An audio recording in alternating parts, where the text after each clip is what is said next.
Spring Symposium, How the U.S. Wins the Global Tech Competition.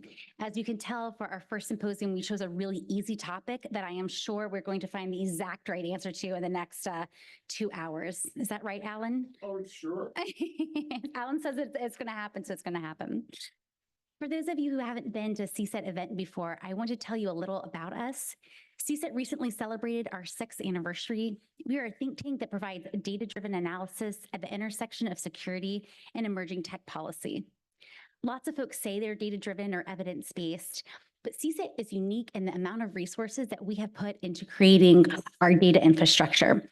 We have over 65 analysis-ready data sets, and we maintain public data tools like the Map of Science, which organizes the world's science and tech research literature, making it easy to identify key trends and gaps in research. We also create public data tools like the Agora, a living collection of AI laws, regulations, and other governance documents from the US and around the world. Something else that sets CSET apart is our successful focus on skating not to where the puck is, but where it's going. Before supply chain disruptions became front page news in 2021, CSET had published 2 reports that mapped global semiconductor supply chains and identified opportunities to strengthen US access to cutting-edge chips. As policymakers look to take action on supply chain disruptions, CSET established relationships with key stakeholders in the executive branch and Congress. These relationships, fueled by CSET's research and expertise, helped lay the groundwork for the CHIPS and Science Act. Our 2-part series, AI and the Future of Disinformation campaigns, gave an early warning on the potential use of generative AI and disinformation propaganda. Last year's report, Building the Tech Coalition, provided a roadmap on how AI can be used effectively to strengthen our defense capabilities and ensure our national security through its analysis of the 18th Airborne Corps' operationalization of the Maven Smart System. These are just a few examples, and staying ahead of the curve is why we're here today. We're going to talk to tech leaders and experts, including CSET's own, about what an AI-enabled future where the US is the dominant leader looks like. We'll discuss what progress the US has already made towards that future, and importantly, what we need to do next. I want to take a couple of minutes to recognize some folks that are helping CSET continue our forward-thinking tradition and expand our deep engagement with emerging tech partners. This is our first public recognition of our new CSET Advisory Board, and I am just delighted to introduce our founding members. First, Mr. Michael Howard. Mike, if you want to stand so folks can see you. Mr. Howard is the founder and managing member of the MJH Group, a private investment and management consulting firm. He is also the Chief Operating Officer of the Maryland State Retirement and Pension System, for which he previously served as a trustee. Mr. Howard has worked with the U.S. Securities and Exchange Commission and the Division of Corporation Finance, served as an advisor to the White House Business Council, and is a distinguished member of the Economic Club of New York. The next 2 members can be with us in person today, but we are so glad to have them on our advisory board. Mr. Joel Meyer is currently the president of public sector at Domino Data Lab. He previously served in several roles within the Department of Homeland Security, most recently as a Deputy Assistant Secretary for Strategic Initiatives and on the White House National Security Council staff. Mr. Meyer is also a non-resident senior fellow at the Atlantic Council. Our 3rd founding member is the Honorable Sarah Sewell. Dr. Sewell is Executive Vice President for National Innovation Strategy at IQT. She has served as an Undersecretary of State, Deputy Assistant Secretary of Defense, and National Security Advisor to the Senate Majority Leader. Dr. Sewell also taught on the faculty of the Harvard Kennedy School for a decade and was Minerva Chair at the Naval War College. She serves on the Board of Trustees for the Center for Naval Analyses. Dr. Sewell couldn't be with us, but again, we're glad to have her and Mr. Meyer on our board. The 4th advisory board member that we'd like to recognize today is also our keynote speaker, the Honorable Alan Estevez. I'm going to let CSET's Executive Director, Dr. Dewey Murdick, introduce him.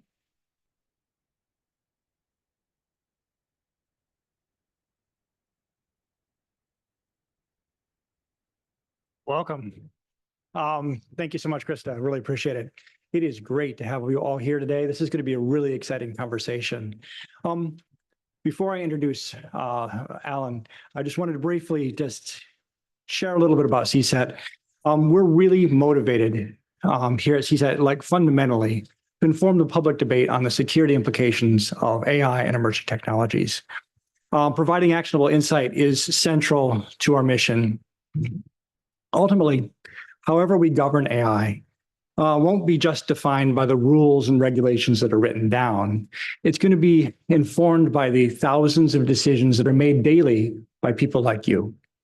And making sure that we stay engaged is really important as you're developing AI systems, as you're testing its application, or as you're establishing best practices, or you're adopting it.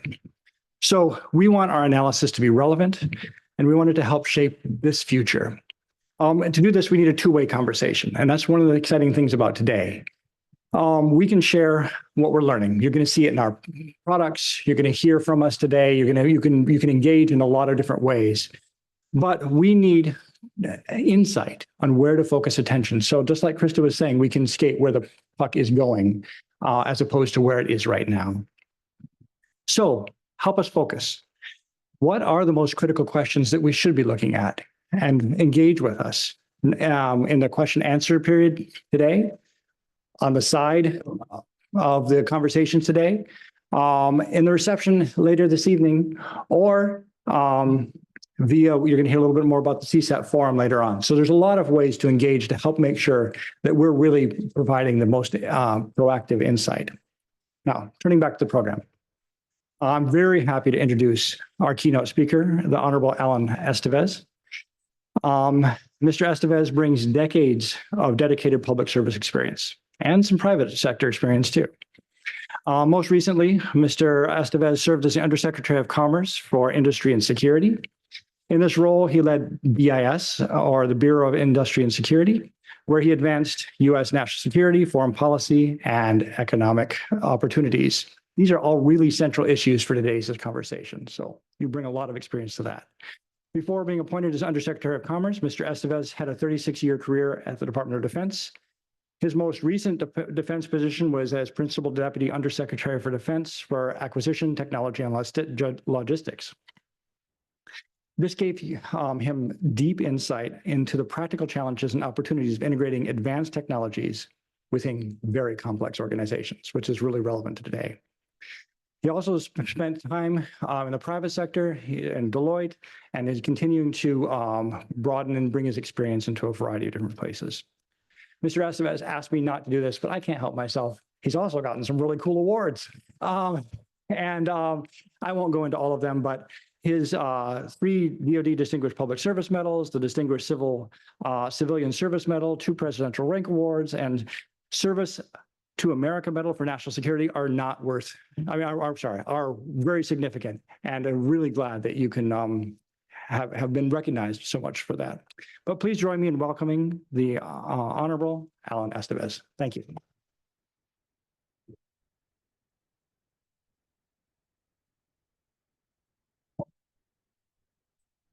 Thank you, Dewey, and thank you to CSAT. First, let me just say, it's interesting to be back up here unemployed, which means I'm well rested in reality. But what it also means is you wake up and you say, holy, I have to do a speech today and no one's reading it for me, or at least the talking points. Even though I never use those talking points that my staff wrote for me, it was at least something for me to look at and say, oh yeah, here's what I really want to talk about. So I had to do all that myself today. So you're here with the first raw version of Alan Estevez. Second, I really do want to thank CSAT. It's interesting, you know, CSAT is very much like BIS. It's the Center of National Security and Emerging Technologies. And in fact, at BIS, I hired a whole bunch of C-setters who I called B-setters when they were in my space. And you know, I'll recognize a couple of them. The fabulous, my right arm for a period of time, Loren Lasky, who's now over at the Senate, Emily Weinstein, Will Hunt, working for the Secretary SafeCon, and of course my counterpart over at the NSC, Turin Trapo, all C-setters at one point or another. So critical, obviously, to what we were doing. And would also note that I read CSET reports and they gave me ideas about how I wanted to proceed in the job I was doing at BIS. Especially those wonderful reports about, what are good choke points. And I'll talk more about choke points. But if you happen to be a great American company like Tristan Holtom's company, and Tristan will be up here in a moment, who happens to make a choke point tool or a choke point technology, you live in two good worlds. One, you are making a great tool that is a choke point. Two, I'm going to spend a lot of time with you if you're at BIS. Right, Tristan?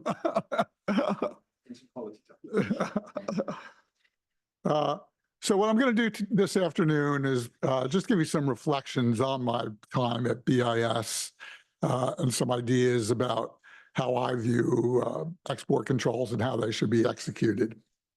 What I am not going to do today is conjecture on what this administration is going to do.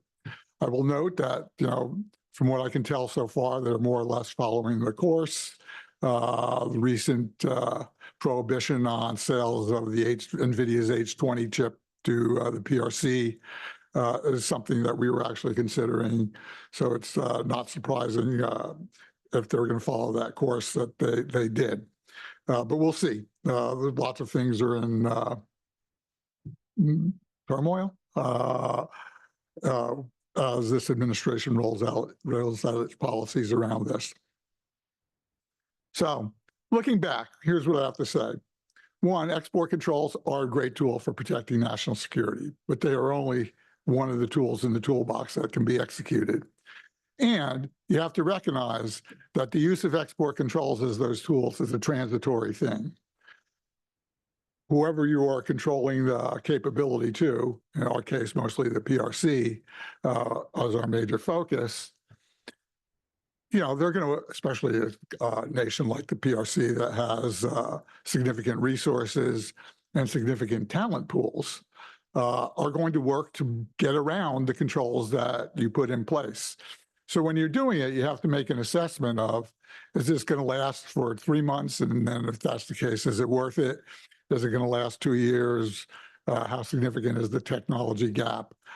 So all those things need to be considered while you're doing this. It is only a transitory tool, or as my boss said on the way out, a speed bump on the way. There are other things you need to be doing in order to ensure our technological superiority in the United States. Second, the expansive use of export controls, the way we were doing it, and again, many of you have heard me say this, the way we were using export controls is not, your parents' Buick, as it were, or your parents' Oldsmobile. The export control regimes that were built in the 90s around non-proliferation and weapons of mass destruction are not the tools that are needed today to manage today's threats and to deal with today's technology, especially the speed at which technology advances. So if you're like me and you believe that artificial intelligence is going to be one of the keys to future warfare, and you want to ensure that the United States is at the lead in that when it comes to application of those tools to military capability. When I talk about artificial intelligence for military, I'm talking about, command and control, advanced targeting, autonomous weapons, logistics, my favorite topic, where artificial intelligence is built for logistics just because it's such a data-intensive, data-rich capability. And the speed of logistics can win wars. The failure of logistics can also lose wars, as I'm sure the Russians learned in their first assault on Ukraine in February, March of 22.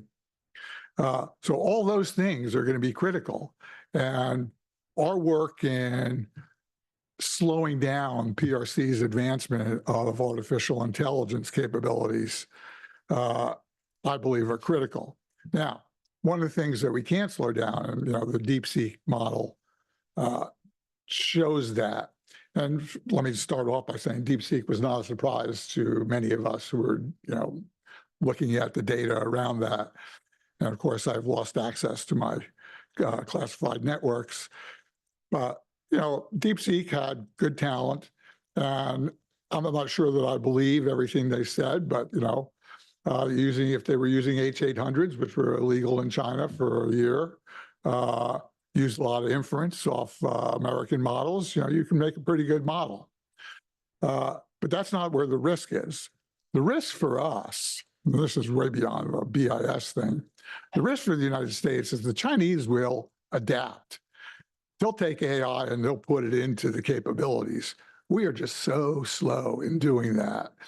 And part of it's because of the deliberate nature of the way we go things and the risks that we're willing to take.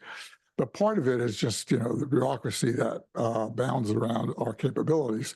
So we do need to take those risks and adapt AI fast. It's not just having ChatGPT out there.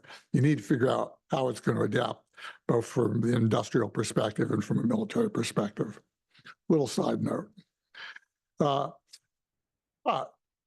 that's why we did the export controls the way we did, because of our concerns about the advancement of technologies and the way we viewed the risks of having our adversaries beat us to the punch using those technologies. So I also believe that the use of export controls required a more dynamic, agile approach than, again, the traditional approach from the 90s. If you propose a rule for Wassenaar, you're in a 2 to 3 year cycle. You can't afford to do that in today's technological world. As I used to say, if I'm going to defend quantum tools or quantum capability through export controls, I need to move at the speed of quantum, not at the speed of 2 to 3 year bureaucracy of consensus building amongst nations. And frankly, we didn't get where we wanted to be around that. And I'll talk a little bit more about that. The other important thing is you do need to take an assessment of what's the collateral impact on industry. So I can't completely, if I'm going to do export controls, what I don't want to do is destroy the industries that I'm controlling that are giving us that technological advancement. And that's one of the reasons our rules, and at least in my era, were so complicated. We moved from 30, 40-page rules to 300, 400-page rules. A boon to many of the law firms in this town, but that was not the goal. But what we were trying to achieve is what's the right balance between control and the nuance of protecting adversarial advancement while allowing commercial sales that did not impact national security. And that led to a lot of very complex rules. And we tried to get that balance right. Obviously, we did not always, but that was truly our attempt. And I'd suggest that that's what anyone who's working with export controls should be doing. Now, a lot of people always ask me, are you doing this for economic advantage?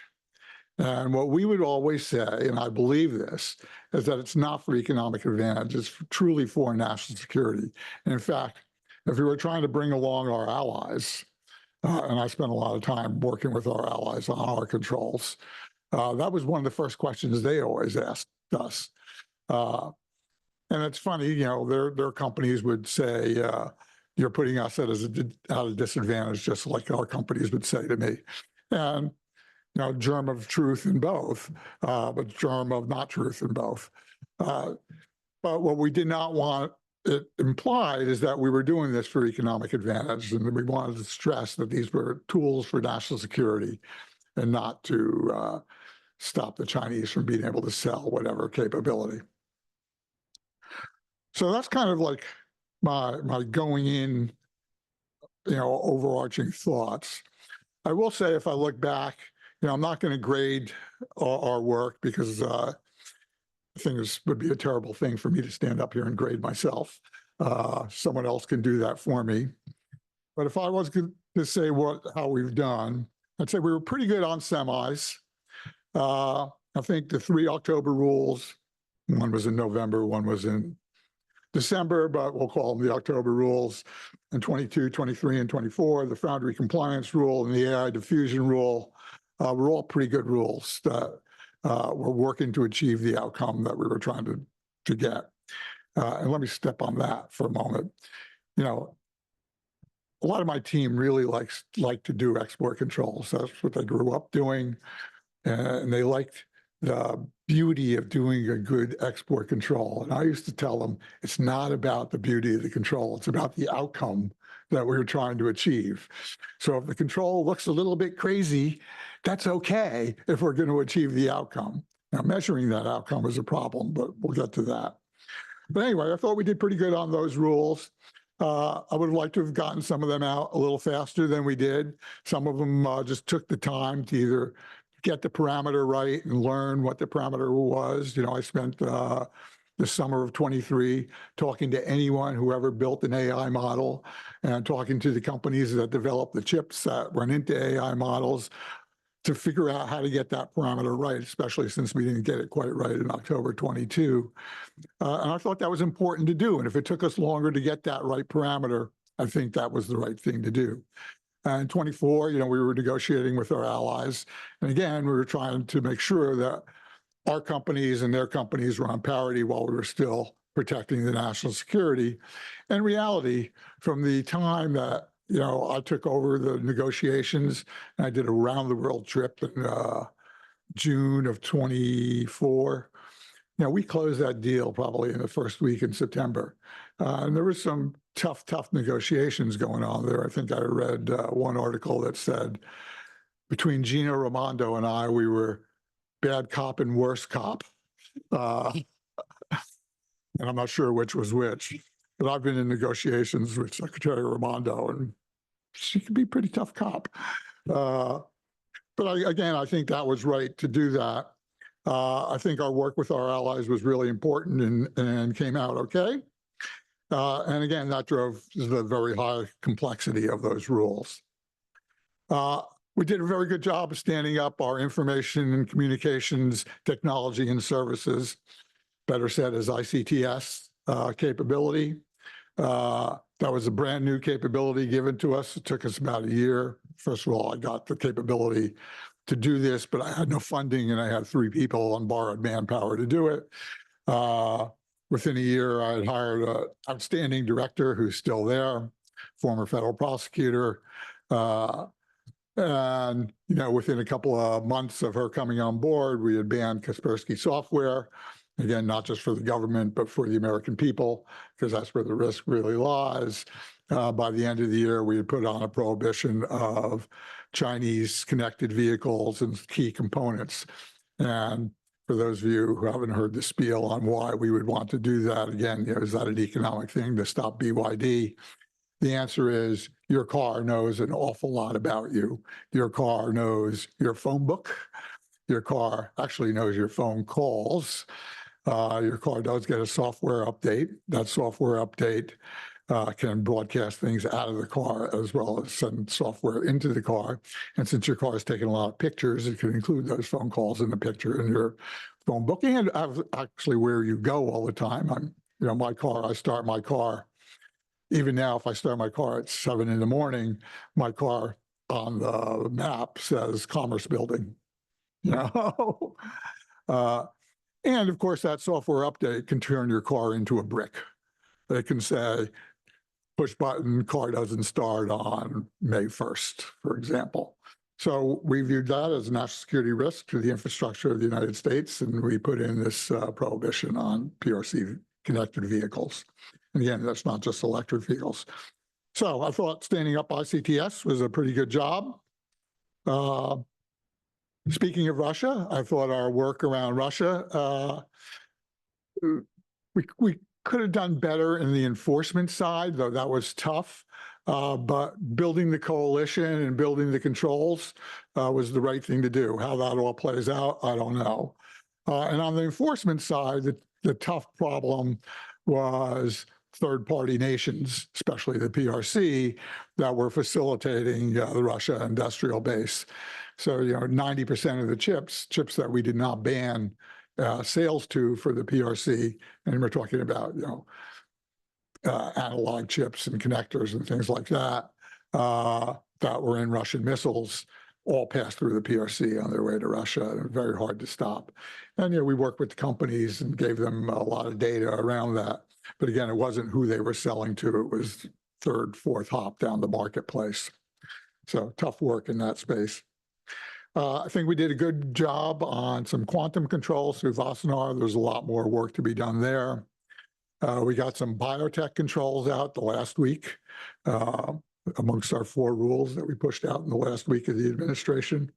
Again, some more work there, especially with the allies.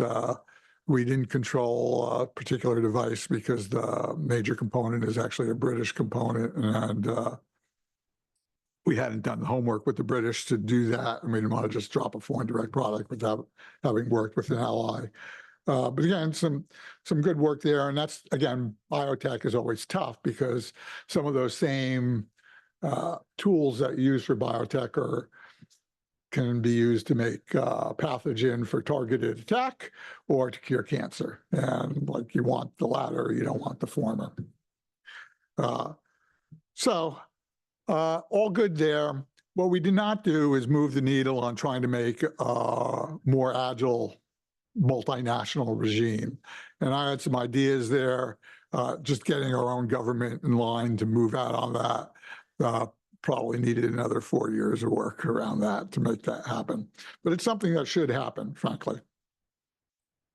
So let me just close out. I got some premises on some things that should be done on any time you're doing export controls. And again, it's not about the beauty of the control, it's about the outcome. First, before you do a control, I think you have to ask yourself, what am I trying to achieve? So from our semi-controls, for example, it's how do I impede PRC development of artificial intelligence applications that can enhance their military capability. And so that's why we would target those controls on certain chips with certain parameters, with trying not to do that same control that would impede a gaming chip that might have a similar parameter. Same thing with the tools that companies like Applied make.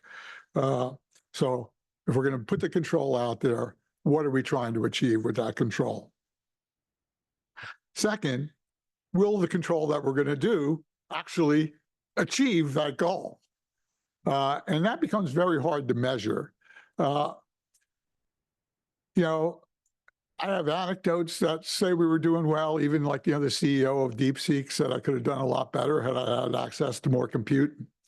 So that's a telling thing. When President Biden met with President Xi in November of 23, 25% of the conversation was about export controls. That shows whatever it is. I don't know if we were achieving the outcome I wanted, but we were certainly annoying them. I'll take that as a plus. And so, will it achieve what you're trying to achieve? And then, a codicil of that is, can you measure that? And there's folks in this room that did help us do that measurement. Third, are allies on board with what you're trying to achieve? Unless the United States is the only country that makes a particular choke point product, you need to bring the allies along. And foreign direct product rule is a great tool in the toolbox, but can't be used all the time. And we were probably stretching the limits of its use in many cases. I'm happy to have done that, but working with allies is a better way to do that. And frankly, sharing information with them was a critical thing to bring them along, and explaining to them the rationale of what you were trying to achieve was critical to bring them along, because they would generally get that. And then their concerns was many times about retaliation from the PRC versus, is this going to impact our business? But you also have to recognize that some of the companies that you're impacting for them are like, impact on those companies drive their GDP. And so they have those kind of concerns. Fourth, what is the collateral damage to US tech? That has to be considered in doing a control. And again, we try to do that balance. I know not everyone was happy with the way we came out on that, but I thought we were fair in doing that. And again, I tried to be transparent in doing that. I talked to the companies all the time to let them know where we were headed. Fifth, is what you're doing enforceable? Putting out of control that I can't enforce is problematic at best. And the reality is, and I won't go into the resources of BIS, we were way under-resourced, and especially in the enforcement, and enforcement was working with capabilities that were built in the 90s, when there's so many better tools available to help our enforcement regime, some of which I tried to put into place before I left. Enforcement was built around, we make this big machine in the United States and it's being routed through a third party to Iran. Not, it's a chip, which, chips can be pretty big too. People think of them as little things like this, but NVIDIA major assembly is actually a pretty big thing. You could eat lunch on it. But something that's built overseas and shipped from overseas to where it's going is much harder to enforce than something that was built in the United States going through US systems. And then finally, I'd say I learned countrywide controls on choke point technologies, when it's applicable, is a much easier regime to implement and much more effective than playing whack-a-mole with the entity list, especially in a country like the PRC, where I really can't tell, what's military and what's civilian application. I think anything I ship to the PRC can end up being used on a military application. So pretending that I have an entity list control on this company, but not this company, doesn't really get there. So for those really critical choke points, I believe countrywide was actually easier to implement, easier to enforce, and cleaner. So that's what drove what we were thinking about. I think that's a good way to think about export controls for the future. I think they're a critical tool in the toolbox. I think they're should be used the way we were using them. And I think they lead to the protection of our national security. And that's what this is all about. Thank you. Well, thanks, everybody. Thank you so much, Undersecretary Estevez. I think beyond this being really interesting remarks and a great setup for this panel, it's also very cool to get the raw and well-rested version of Undersecretary Estevez. So thank you so much for those comments. I think we set up, as you put it, sort of the transitory export controls in order to create a gap so that we can have competition, so that we can compete and maintain our technical lead. And while that is an incredibly important part of this competition, this panel now, we want to look at other elements of maintaining a competitive edge, at least maintaining a lead, if not growing that lead. And what are the other elements that come into attempting to compete with what is a very capable competitor? We've seen China, we've seen that their research ecosystem is quite successful. You've seen it in DeepSeek, you've seen it in Huawei, you've seen it with BYD electric vehicles. You've seen it, I mostly, by the way, I'm Emmy Probasco. I do military applications here at CSET, should have remembered that. But you certainly see it with DJI and their drones. And you even see it, we'll have Steph Vitalis later talking about health and genomics, but things like BGI. So there is a pattern here of a very competitive ecosystem that is absolutely supported by the Chinese government. And so now we have to consider, how do we maintain or otherwise build that lead? And much of that happens in the private sector. So that's why I'm so pleased to have a very cool and somewhat diverse panel of folks from the private sector. And I'll just sort of introduce them all too briefly because they're very impressive, but it could take the rest of the panel. I'll start with Jags Kandasamy. Jags is the co-founder and CEO of Latent AI. He is, I hope it's okay to call you a serial entrepreneur, has started several companies and very different domains, but if you recognize the name Latent AI, they are a defense AI company that was recently awarded a quite cool award from DoD that has to do with the operationalization of AI and machine learning that started off in the Navy with something called Project Ammo. If you haven't heard of Project Ammo, it's a really impressive case of the DoD integrating a much faster adoption cycle for AI and ML. So congratulations on that. Thank you for being here. We've also got Addie Cook from Google. Addie is the Global AI Public Policy Lead for Enterprise AI, especially at Google Cloud. Addie's remit covers so much. She has to integrate the legal team, the responsible AI team, across the Google team and the humanitarian efforts team. So she's got a wealth of experience there, but she also has both federal and state level legislative experience. And then we've got Ron Keesing. Ron is the Chief AI Officer at Leidos. He is, actually, I should say, he's doing research development, and my favorite part of your title is deployment. Research development and deployment at Leidos. He is leading the innovation efforts in Leidos, actually building AI ML. Your research focus currently is focused on assurance and trust, which is especially relevant to adoption. And I also found it very interesting that you've been at Leidos for 25 years, which is impressive until you hear that Tristan from Applied Materials has been at Applied Materials for 26 years. Tristan is the group vice president, and head of corporate strategy and development at Applied Materials. Applied Materials, as Alan was mentioning earlier, is the lead semiconductor equipment company in America.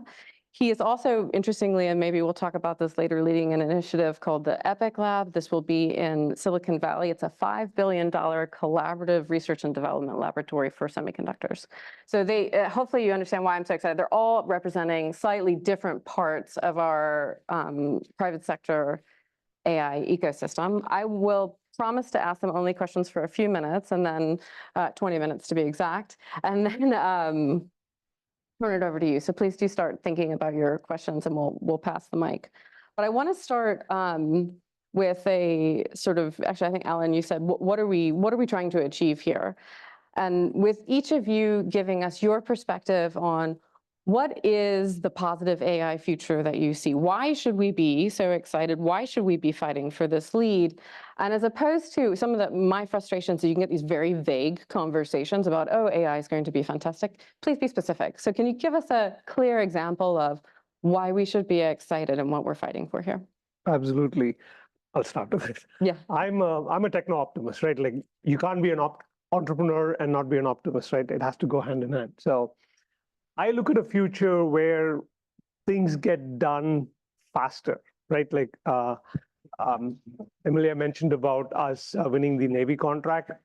In the Navy, we reduced the time to deployment by 97%. Think about that for a second, right? You got a capability that could take months and months to develop and deploy.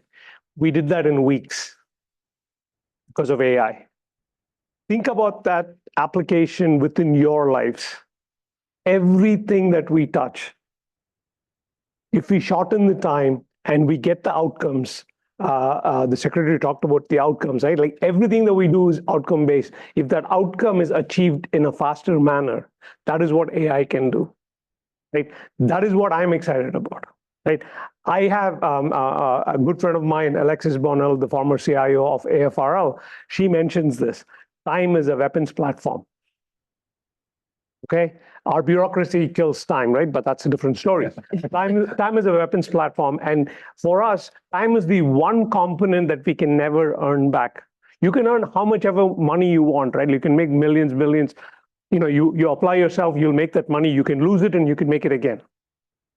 You'll never get that time that you lost. AI is going to give us that time. That is my optimistic view.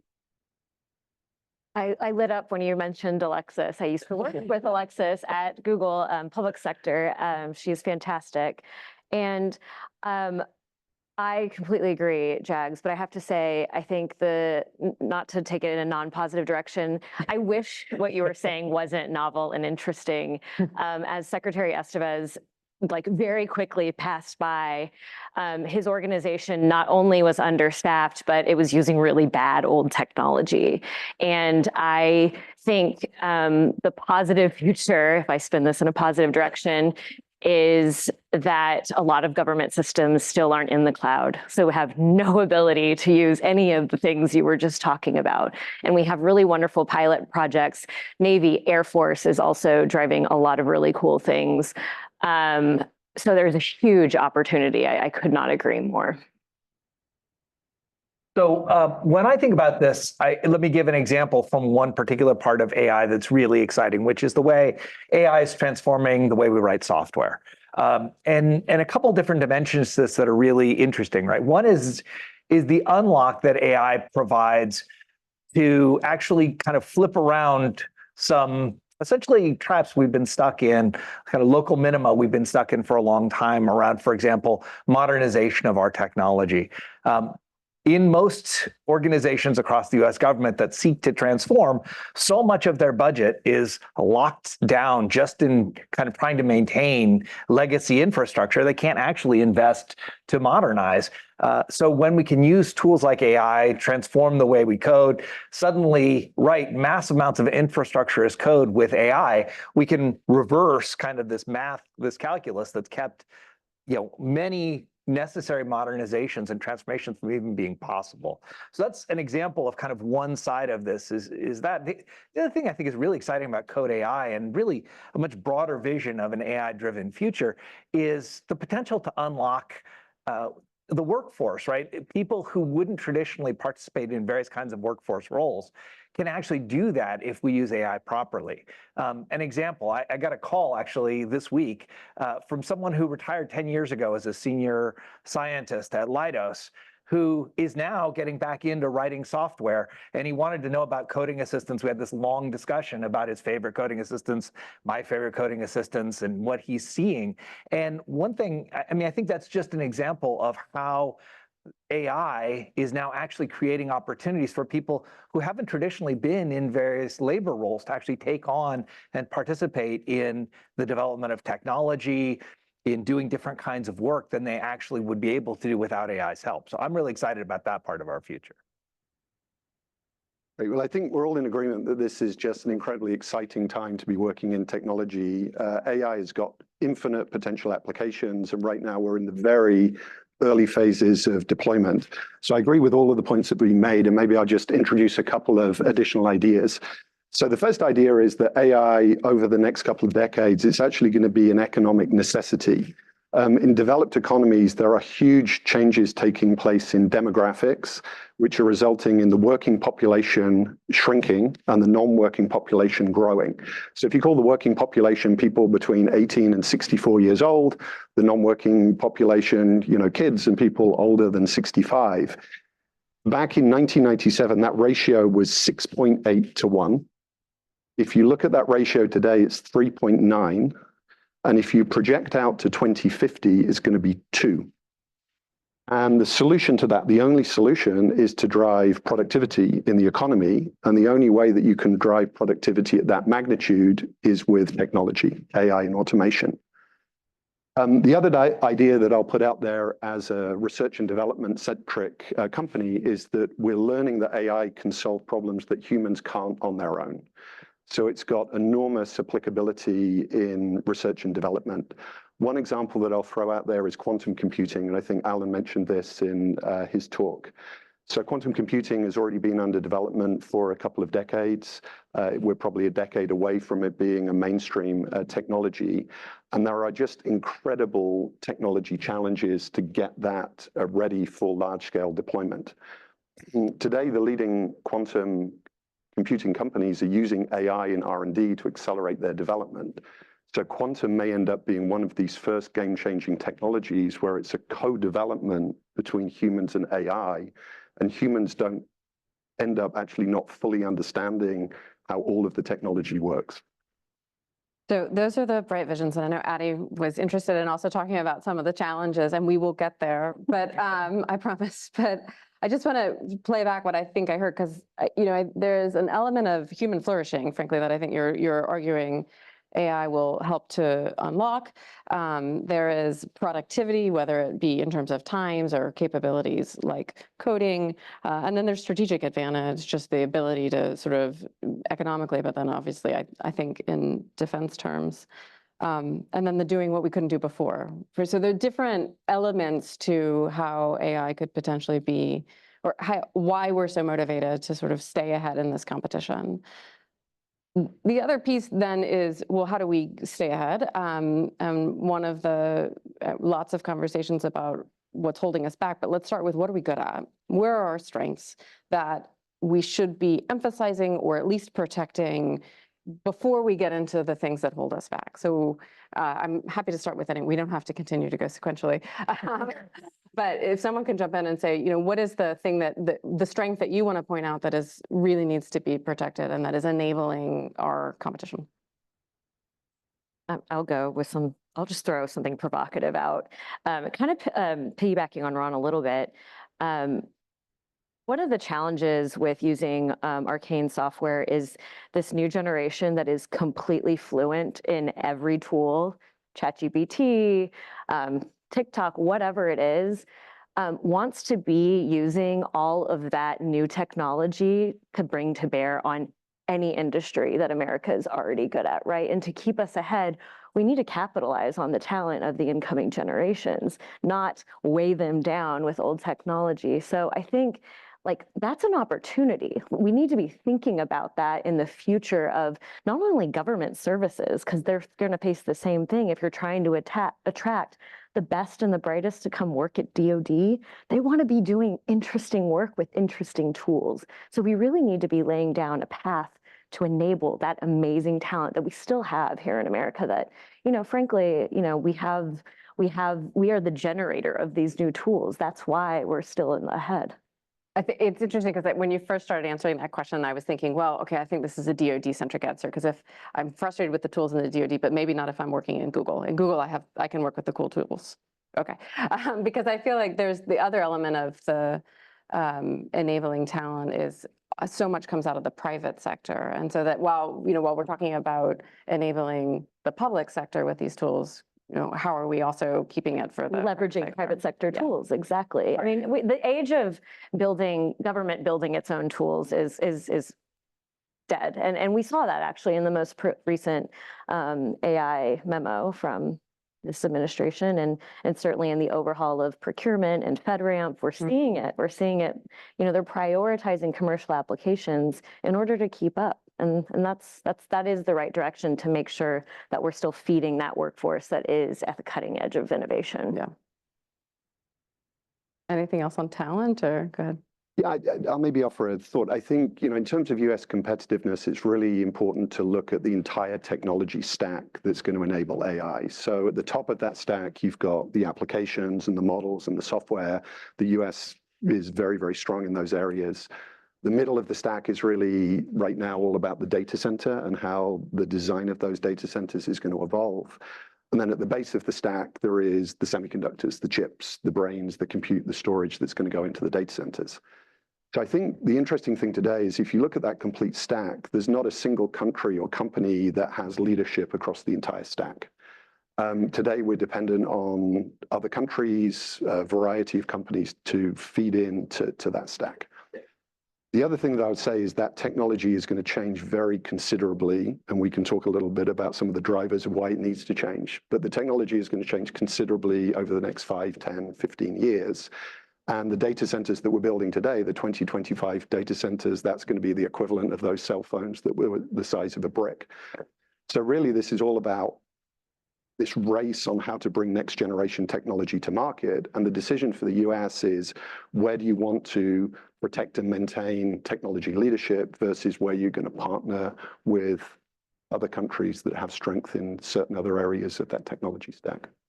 So it sounds like your argument there slightly is partly just partnership, is knowing how to smartly navigate those partnerships. 100%. Yeah. I will just note, we obviously, we talked about already the importance of the American commercial ecosystem and, the incredible innovation that's going on through that commercial ecosystem.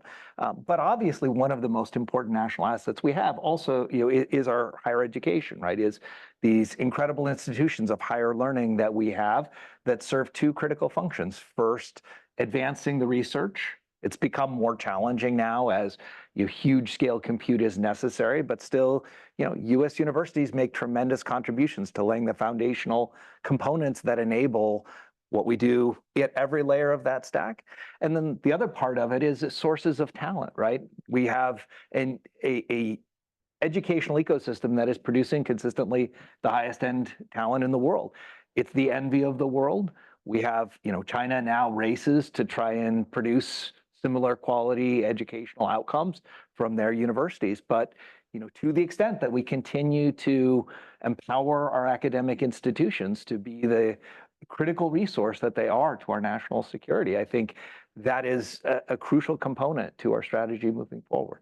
I love that point. And my colleague Cole McFall, who I think is probably here somewhere, also wrote a fantastic op-ed that just talked about the Chinese Academy of Science and sort of how influential the Chinese Academy of Science is, but how much they've taken really and copied from our successes, frankly. And I think it also bridges, if I can just pull on you, Tristan, because we were just talking before the panel about your efforts with EPIC to try and bring together academia with industry to harness and to keep sort of these academic institutions contributing. Would you mind just briefly talking a little bit about that vision? Yeah, I think it all comes down to you're in an environment where a lot of the technology that's going to allow AI to be deployed at large scale hasn't been invented yet. So you're in a foot race between companies and countries. So one of the ways that you can increase speed of development and commercialization of technology is to collaborate better across the stack. And I think the universities are a huge asset for the US. Our observation on the hardware side of the universities is they're churning out these great ideas in technology, but more often than not, some of those technologies fail because of economics. They're never going to make it into a commercial product because you're never going to get it into a cost envelope that would make sense for large markets. Industry can provide that feedback, that signal back into universities earlier. They can modify their research portfolio, look at how they're making those investments. I think the other opportunity is to get the signals from the companies that are working all the way at the top of the technology stack, developing the end applications, back to the companies that are developing foundational technology. What's required on this side versus what's the art of the possible.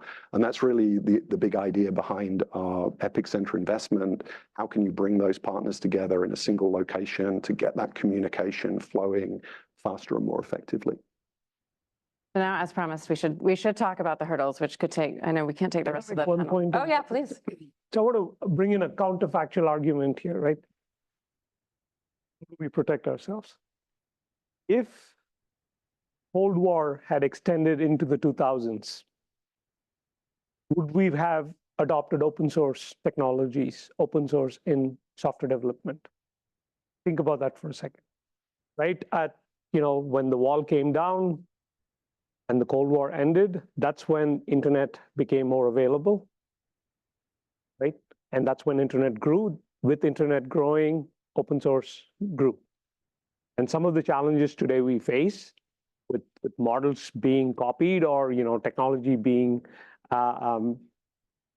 pilfered, for lack of better terms, is because of open source, right? If we had Cold War continuing into the 2000s, would we have had a fractured internet?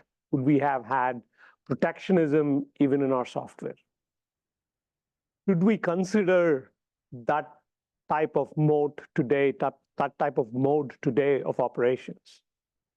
Certain things can be open source, certain things needs to be closed source, right? So just want to leave that as a thought for you guys to think about.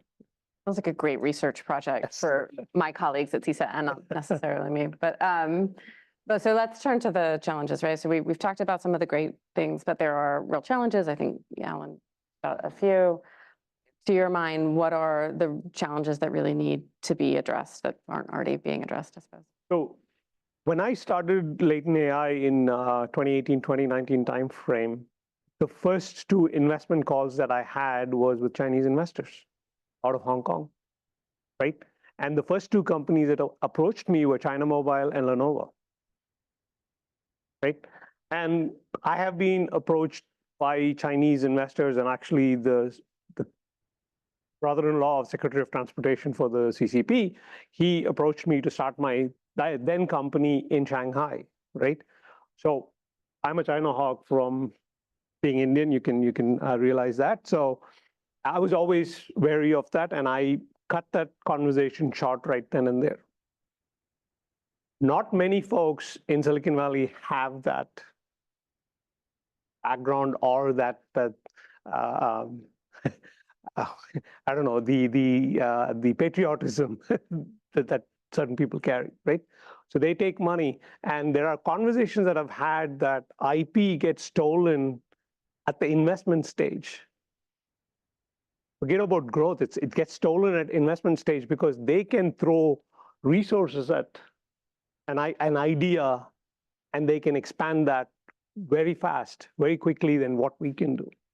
Because as an entrepreneur, I know how much of a struggle it is to go raise money. Right here, we need to have proof points and stuff. There, the government is going to write checks and like, all right, you people are going to work on this, go figure this out, and you're going to work on the counter side of it, go work on it. So how do we have CFIUS and stuff. CFIUS is great for post analysis, but not in protecting how the money is coming in and how the technology is being taken out of us, right? Last point here is that when Silicon Valley Bank collapsed that weekend, and I was one of the affected, right? Like I had millions of dollars in my bank account and I don't have access to the bank account. I don't know how to run payroll in 7 days from now, okay? I fielded a call. Even though they knew me as a China hawk, I fielded a call. They called me up and say like, hey, we will fund you. Not just me, 7 friends in the defense tech side had similar calls. They were going to buy pennies on the dollar. They were willing to give money, right? So that is happening even today. It's happening under the covers. How do we prevent that? How do we, and financially, like, you know, Treasury should be stepping in and preventing this kind of money movement. That is a critical aspect that we need to be looking at. Sorry, I'm passionate about this. That's a really powerful story. I knew we could take the rest of the time talking about challenges, but what other challenges do we want? I'll talk briefly about an interesting dimension of the challenge, which is around kind of cybersecurity and protecting our AI knowledge. I mean, one of the things, there are a couple of different angles about the DeepSeek, kind of the series of events leading up to the release of the DeepSeek models, and then what's happened since that really highlight vulnerabilities and challenges in our AI ecosystem. I mean, I think it's now widely understood that the DeepSeek team certainly had access to some materials within CUDA that reflected kind of probably access to proprietary information. I think most people believe they were making wide use of and distilling results from American commercial models in ways that they not supposed to be doing. So we know that there was a sort of level of IP theft going on behind the DeepSeek model. As DeepSeek's been released, now instantly the moment it was out on GitHub, literally within days there were model versions being released that had known compromises and vulnerabilities injected into them. And so organizations that blocked their developers from downloading DeepSeek were just encouraging them to download these alternative versions that actually had these known vulnerabilities. So there's a whole level of AI security, both the security around the AI ecosystem to prevent, for example, IP loss that's only going to get more intense as the size of investment and the value of these models continues to increase on the one side. And then the other side is the building out the security infrastructure around our AI models themselves, or how we build them, how we operate them, where components come from. We'll need the AI bill of materials, just like we have a software bill of materials. All these components are really immature. And the challenge is everyone's trying to move so fast in this space. We are in danger of ending up exactly the same mistakes we did when we built out the internet, and everyone was doing it as quickly as they could with security as an afterthought, and something we really have to get right and bake in. Please.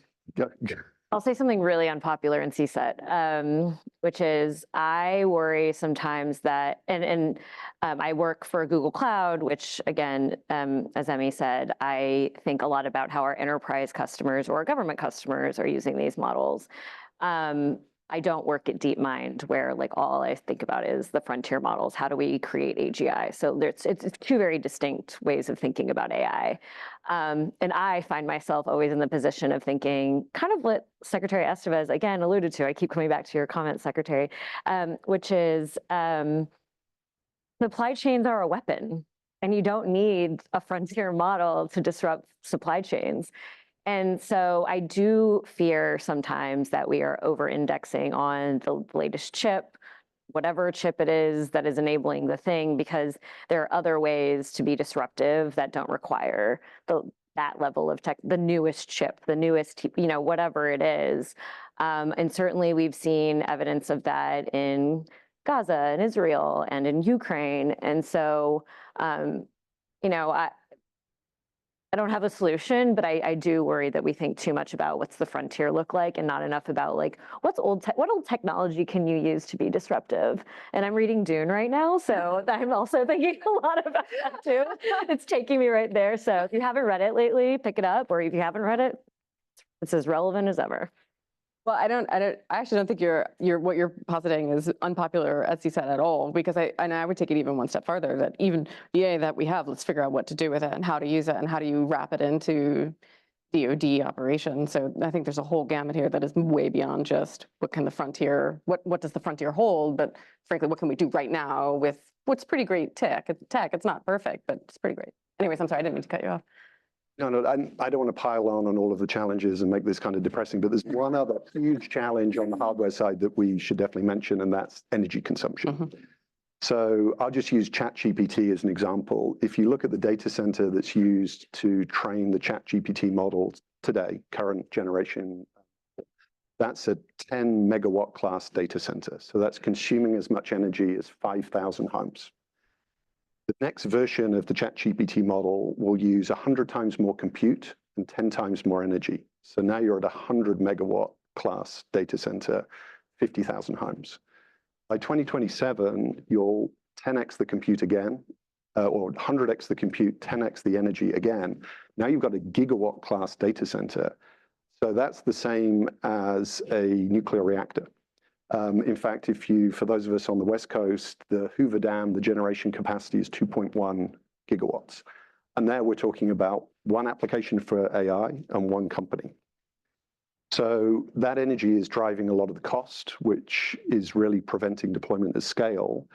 But there's also going to be an energy availability issue because you can't bring some of that supply on fast enough to serve those different applications.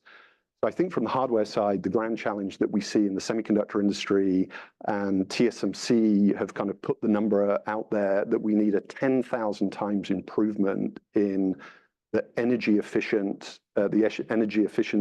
of the hardware in the data center. So essentially the compute performance per energy consumed, or for the technical people, flops per watt over the next 15 years. Now, the interesting thing is if you look at history, that's what the semiconductor industry has delivered in the last 15 years. So it is possible. But when you look at that roadmap, it's very complex. There's lots of interdependencies. And, as I say, this is going to be a race of which companies and countries can actually go and execute that roadmap most effectively.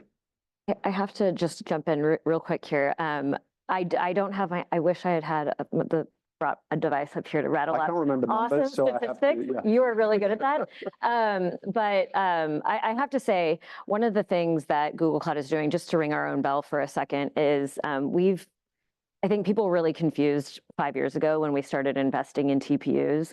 But we just rolled out a couple weeks ago our latest generation of Ironwood TPUs, which are specialized to Google services because we are trying to drive efficiency. And if I remember correctly, Ironwood is 7 times more efficient than the TPU before it. And it's multiples more efficient than GPUs, which are not specialized across services. So just a plug to say that I think we are moving in the right direction in some areas, but recognize that again, TSMC, fabs, this is all interconnected, and to drive efficiency for any specific service requires years and years and years of work.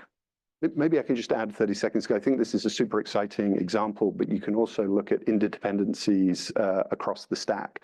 So this transition from using general purpose silicon, things like GPUs, custom solutions that are application specific, workload specific, is one of the ways that you can get these big improvements in energy efficiency. What we've seen is Google and a lot of your competitors build out chip design teams within the organization to go and execute those type of strategies.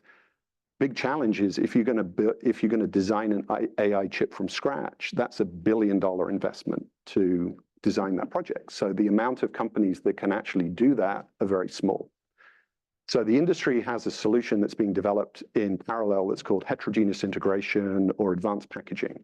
And this is a way of splitting a very large chip into smaller pieces of silicon and then reconnecting those pieces of silicon using very, very kind of complex material science packaging technology. So the implications of when that, and that technology is also in the very early stages of development, is available today. NVIDIA and AMD and Google already use it, but it has a long roadmap ahead of it. One of the implications of heterogeneous integration or advanced packaging is it brings down the barriers to entry for chip design. Because if you're a company, you can now just redesign the part of the chip that's going to give you differentiation or a competitive advantage, and you can buy generic chiplets that serve all of the other functions on the chip. So that's really exciting because potentially it can accelerate innovation because more companies will be able to design those much more efficient, custom application-specific chips. And I one plug love here, like, chiplets too. we are actually building compiler to support that heterogeneous environment. We can split the graph to run on general purpose and accelerators. Feel like we're solving problems in real time. The most productive panel I've been on in a very long time. I'm over the time I promised to take. So if there are questions, if I don't see questions, I'll just keep going. Yeah, okay, there we go. And if you could, there's going to be a microphone that comes to you. If you could just stand and say your name, where you're from, and then be sure to pose a question. It's right here in the front, Alex.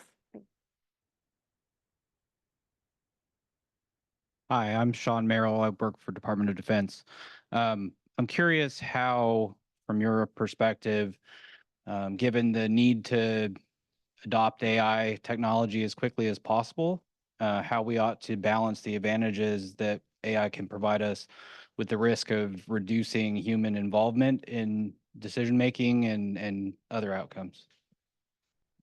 I can start with that. Right? I'll give you two concrete examples that we are actually working on. So we're working with the team in Detroit around ground vehicle survivability. You've got sensors around the convoy that's going around, and you have projectiles coming at it. You have objects coming at it. You don't know what they are, whether it's a bird, a drone, or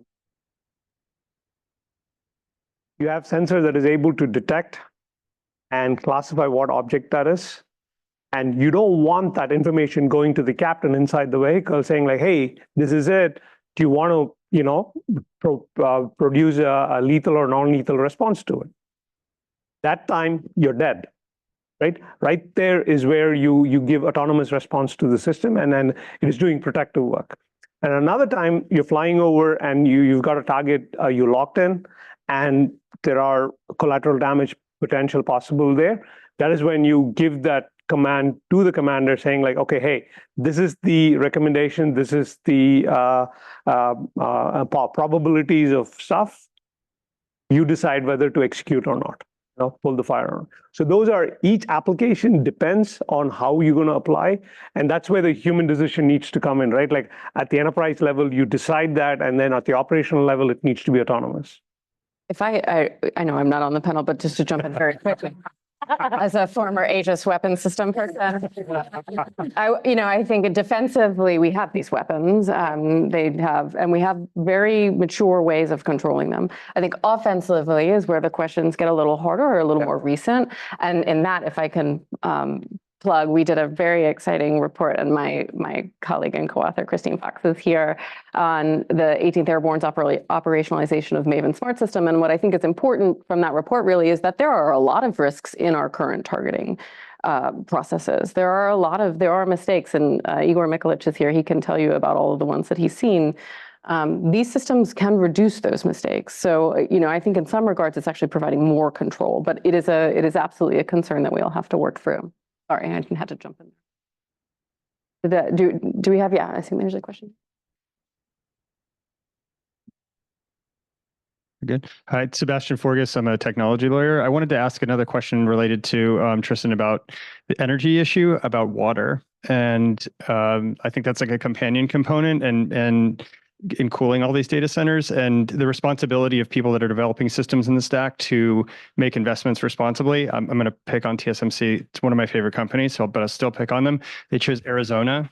It's one of the driest states in the country. So like, obviously that's not a data center, but it's a part of the stack. And so like, at what level do these companies have a responsibility to investments in resources that are responsible to enable the future that we're talking about here?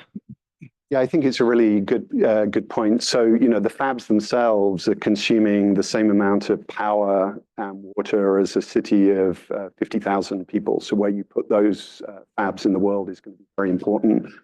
I think with CHIPS Act, some of those decisions were optimized around incentives. Clearly, it's a lot more expensive to build and operate those facilities on certain other locations in Asia. So they kind of optimized around the operating costs rather than some of the environment impact. What I would say is there's a lot of work going on in the industry, both to try and optimize the manufacturing cycle and use materials, water, power more efficiently. But the real impact that the industry can have is in those end applications. So the impact in the data center of having a more energy efficient chip is actually about 10,000 times more impactful than operating the manufacturing footprint itself. So I'm not sure whether that answers your question or even kind of helps, but just a few thoughts on why the fab was based there.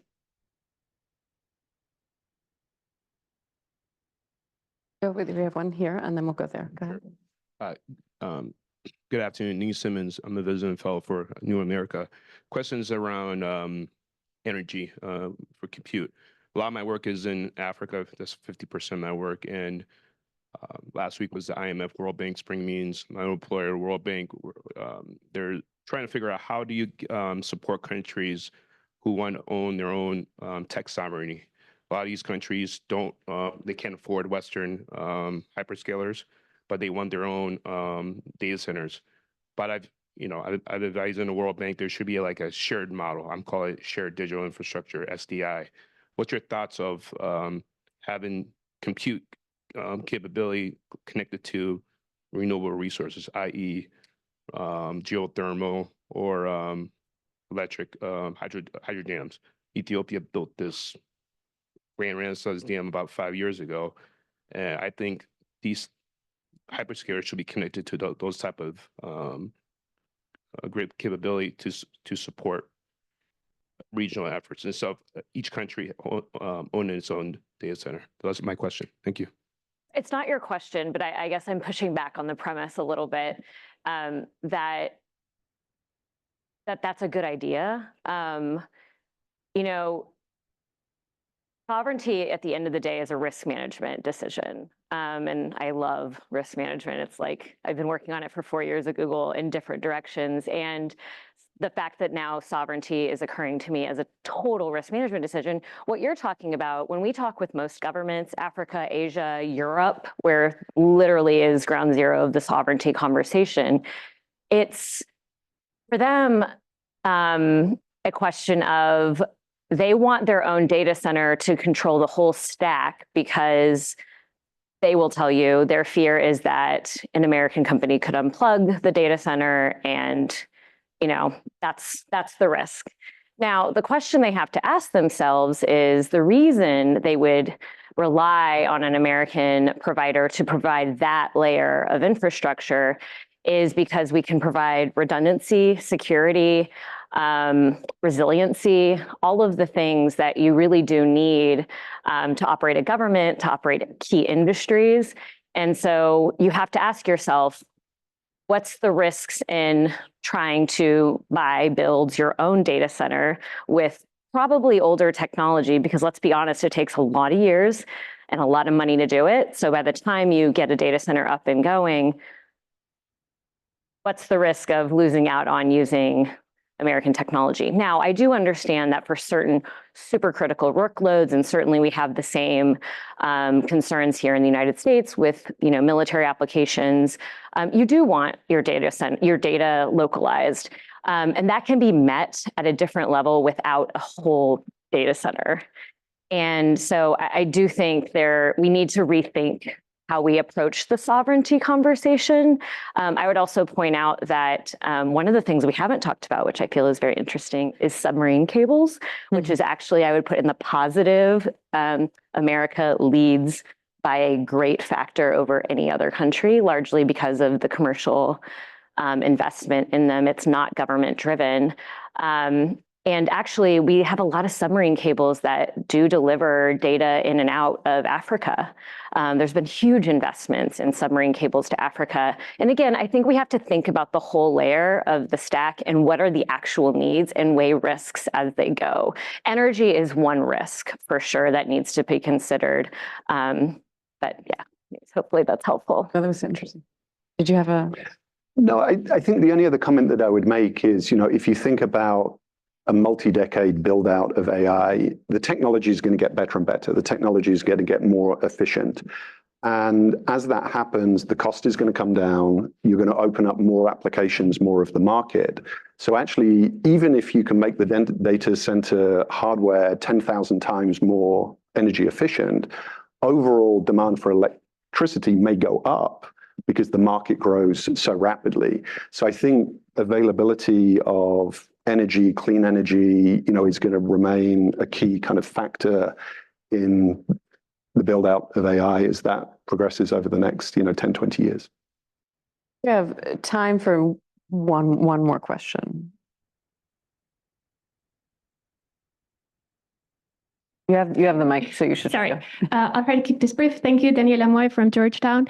So whenever the word win is in the mix of a title for an event, like people think race and competition. We're also talking about commercialization, and there was a lot of talk around like competing.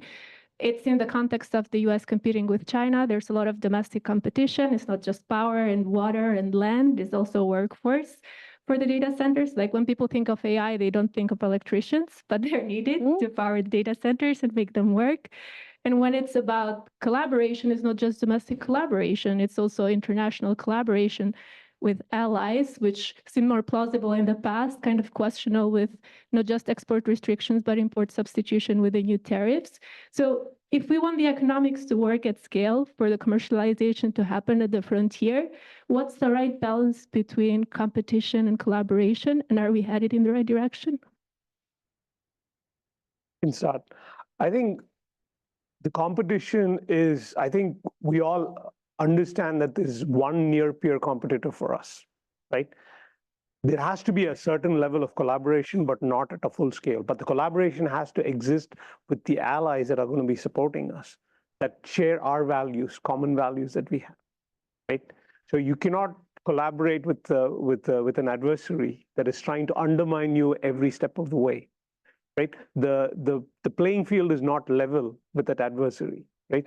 You cannot have a WTO status as a developing nation when you have a GDP growth and right? So though the disparities exist, and we need to be always like considered the big brother, or like, we need to give in for everything, right?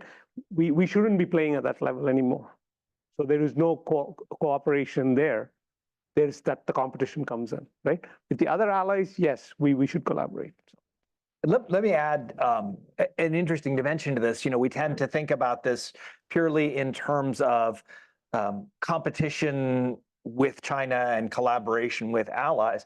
I actually think we may face a need to figure out how to collaborate on certain issues with China as well. One of the issues I think is really concerning around AI, and we need to really start thinking about, is as there is a potential that these AI models are going to reach levels of capability that are challenging for us to manage. And as we think about, I think this issue of how we actually make sure AI models stay aligned is not something that any one company, one nation can possibly kind of unilaterally do or impose on others. I think it will actually take a collaborative approach shared across all of humanity to make sure if models do emerge that are troublingly powerful, that we understand and share common goals on how we keep them aligned toward at least a base set of principles we all can agree to. in less than the 2 to 3 year governance cycle that talked about earlier. Well, thank you all so much. This was a great and very productive discussion. So thank you. What we're going to do now is just take a 10-minute break. We'll restart at the half hour. And then my colleagues from CSET will come up and discuss some of the themes we talked about here and maybe expand on them a bit. So please join me in thanking our panelists.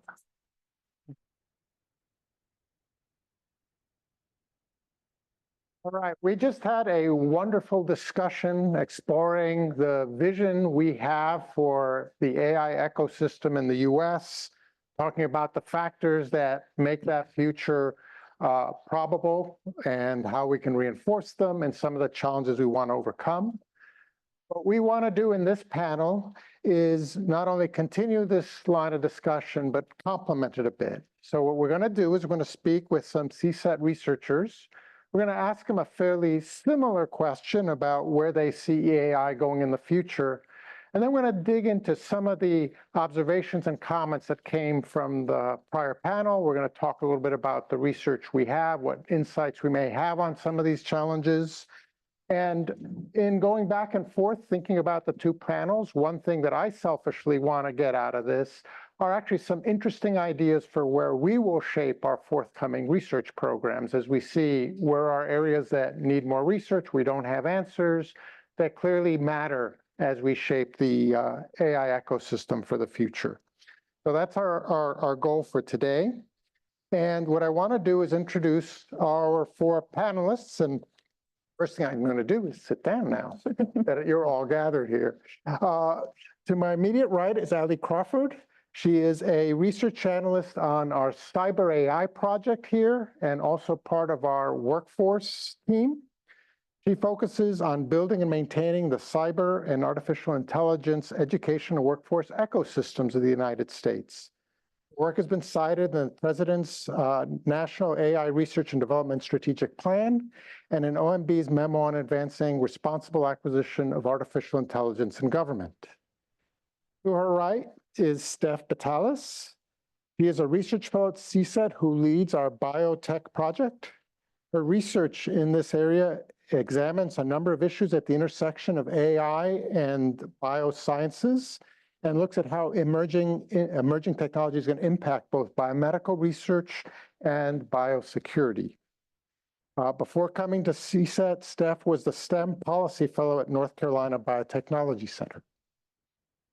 To her right is John Bansimer. He is the director of our Cyber AI project.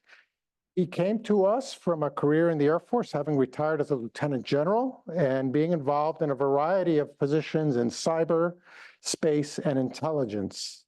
Most recently, before coming to CSET, he was working at ODNI as the Assistant Director for National Intelligence for Partner Engagements. And finally, to the far right is Helen Toner, our Director of Strategy and of Foundational Research Grants Program at CSET. She previously worked as a senior research analyst at Open Philanthropy and studied in Beijing as an affiliate of Oxford University's Center for the Governance of AI. She's written for Foreign Affairs on AI and machine learning and how it bears to the US and China. And she's testified in front of the US-China Economic and Security Review Commission. I'm Igor Mikulich. You'll be your moderator for today. I'm the Director of Analysis at CSET. I came to CSET before having been at RAND. Before that, I was with Cost Assessment and Program Evaluation in the Office of the Secretary of Defense at the Pentagon. And before that, for many years at the Center for Naval Analysis and Military Ops Analyst. I get the pleasure of shaping overall research, which means I have the dirty on all these folks and know what questions to ask them. So anyways, I am going to start with a very broad question similar to the one for the last panel. I'd like to ask each of you first, where do you think we are today in the AI ecosystem? And what do you see that ecosystem looking like from your perspectives in, say, 2 to 5 years? I'll start with you, Ali, since you're on my right. Sure, thank you. And maybe I shouldn't have chosen to sit in this seat since I would start first. But first, let me say what a pleasure it is to be in this room with all of you today and to be on this with my colleagues as well. And also was so excited and motivated to hear in the first panel all the discussions we had on talent development, workforce development. That is, of course, my line of work here. And so happy and excited to talk more about it. So let me start with this. 2023, CSET actually published a report where we surveyed more than 400 AI researchers to examine their compute use and how they think about compute's role in AI progress. And I think one of the most interesting findings from that report was actually that respondents reported that talent is actually the most important factor for project success. And in fact, if given more funding, they would use that to hire and attract and retain more talent. And so that means that all the things that we've talked about in the first panel, that we will talk about today, and that we will continue to talk about, none of it is possible if we don't have the talent to do it. And so talent means investing in good workforce development. And you can't have good workforce development without also talking about the education system that's built to support it. And so given that, right now, I think we're on the cusp of a potential fundamental workforce transformation. And I don't say this lightly or often very enthusiastically either, because there are some concerns that come with it. And so AI is quickly evolving, ever changing. And so it's difficult, I think, to predict the ultimate impact that it will have on the workforce. But we do know that it does have the potential to disrupt the way we do work. In the most extreme case, it has the potential to completely displace workers or segments of the workforce. But it also has the potential to shift the demand that we see in labor market as well. So for example, if we see increased integration of AI systems across enterprises, we may see new demand or a rise for certain types of roles, like something my colleagues and I are seeing now is the rise of job postings for IT auditors and those that have CPAs that audit IT systems. And so, yeah, the effects do remain to be seen, but we do know that a potential shift, some sort of shift is coming. And so how do we prepare the workforce to meet those demands? And so a lot of my work right now is focusing on how do we build a resilient workforce? And I'm excited to talk more about that. But that's where I think we are today, is in the process of building the necessary workforce infrastructure to prepare that resiliency. But also, there's a lot of gray area because we don't know how AI will ultimately impact or change our workforce and also our education system as well. Please. Yeah, thanks. So when I think about where AI is going for the biotech world, I think we're really just looking at where biotech wants to go already. Because when we think about what a life science researcher is actually doing in the lab, if you take away the pipettes and all of the chemicals and the big pieces of equipment, what they're really trying to do is they're trying to find patterns and important variables in these huge data sets and often very noisy and messy data sets. And when you put it that way, it's something that AI seems very well suited for, especially when it comes to finding those really important little bits of information when you have a lot of information that might or might not all be relevant. So when we think about how AI can plug in, it's really just trying to achieve a lot of these same goals and research challenges that we're already trying to achieve in this space. And so what we want to be aware of as we move towards that is what the potential trade-offs or consequences could be of integrating AI into some of these work streams. So whether it's being aware of things like the potential for intentional misuse or wanting to be aware of data privacy, or even the potential to exacerbate some of the biases that already exist in our healthcare system. These are all things that we want to keep in mind as we think about what the next 2, 5, 10 years look like for deploying these systems within biotech and within the life sciences. And so when we think about where we are now, for many of the systems that we're looking at, I think that we're really at this sort of activation point, or we need some activation energy, if you will, because a lot of the systems that we're looking at are almost mature enough to take off and achieve the potential that we're trying to achieve. but they're not quite there yet. They're not quite ready to be self-sustaining or not quite ready to be implemented. And so we're at this point where there's so much potential within reach, but it's going to take some infrastructure, some resources, potentially some investment, and even some direction to make sure that it's moving in the direction that we want it to go. So I would say where we are now is, looking kind of like Ali said, at something that could have a lot of potential. As we move towards that potential, we want to make sure that we're thinking about safety and security, but also thinking about how to make it happen, because the goals that we have for biotech are goals that make people healthier and safer. John, please. So first, thanks for that really narrow question of the AI ecosystem. That was great. So I will take my cue from Ali and Steph, and I'm just going to focus on kind of the cyber aspect of this. To set the stage, where are we right now with AI and cyber? Has AI fundamentally changed cyber at this moment? I would say it has not. That's a good news and a bad news piece. The good news is that a pretty amazing capability has not necessarily been brought into this domain really significantly. But the bad news is that the kind of current capabilities are still really effective. And that, I think, is one of the reasons why we haven't seen as much AI pickup. Now, recently, well, it's maybe 6 or 8 months ago, Microsoft, their Threat Center, released a report that showed how threat actors, particularly APTs, advanced persistent threat actors, were starting to use things like generative AI. So first off, a shout out to industry. When you release reports like that, it's very helpful to us, right? So that we can kind of understand how actors are trying to use these things. What we found were things that would probably not be surprising to this audience. First of all, they're using these systems just for kind of basic coding things. How does this code work? Those types of pieces. Doing reconnaissance on companies, right? Language, those types of aspects. So that's where we are right now. One of the areas that I'm really watching closely is kind of the DARPA Cyber Grand Challenge that's going on right now. It's down to 7 teams, and the idea is to use AI to increase and improve vulnerability detection. Now, if you're thinking, is that a good thing or a bad thing? Yes, right? And the reason is, if the defenders use that, and we use that as we're developing software applied with secure software development practices, that's going to help the defense.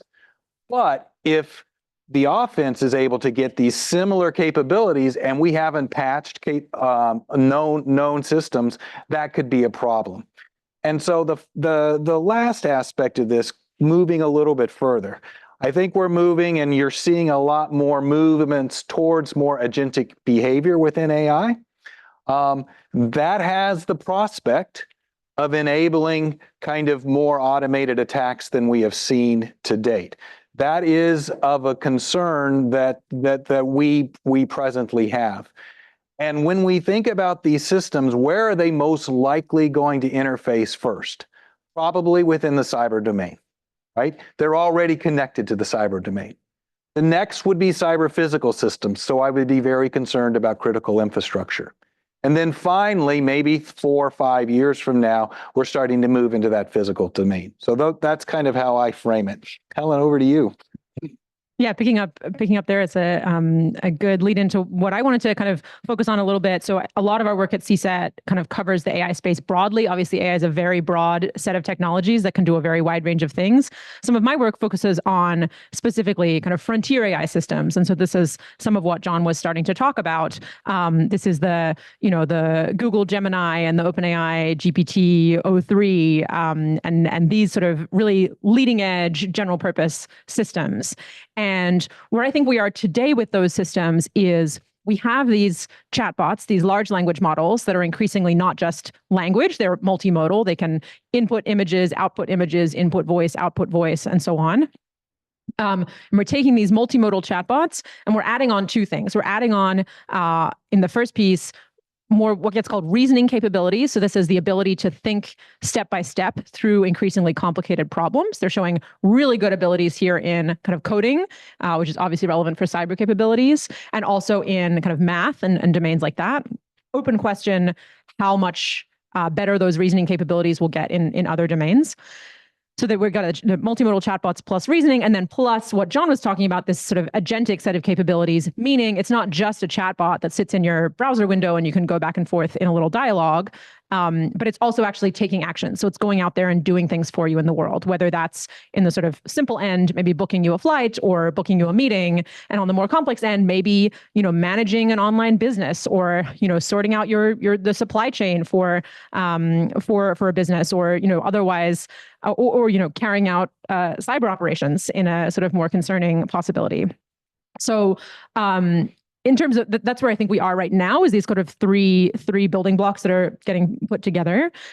In terms of where it's going, I think there's a few different possibilities, and some of them are more appealing than others, maybe.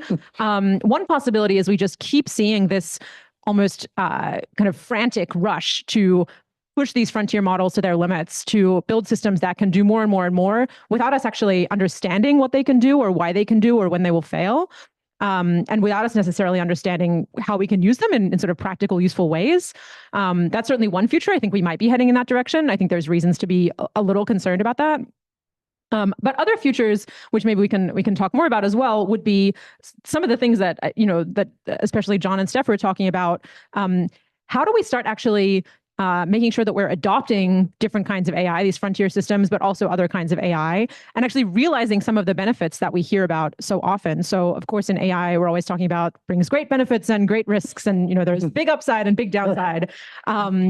And it would be great if we could really lean into the kind of adoption, diffusion, practical use that you need in order to see some of those benefits. So whether that's in the biomedical research side, whether it's in the cyber defense side, whether it's in education, tutoring, other areas, that to me is an area that I really hope we will see big changes in over the next 2 to 5 years. I think we're starting to see, I think for the first time over the last sort of 6 to 12 months, we're seeing glimmers of that really big potential of AI maybe starting to show hope in practice.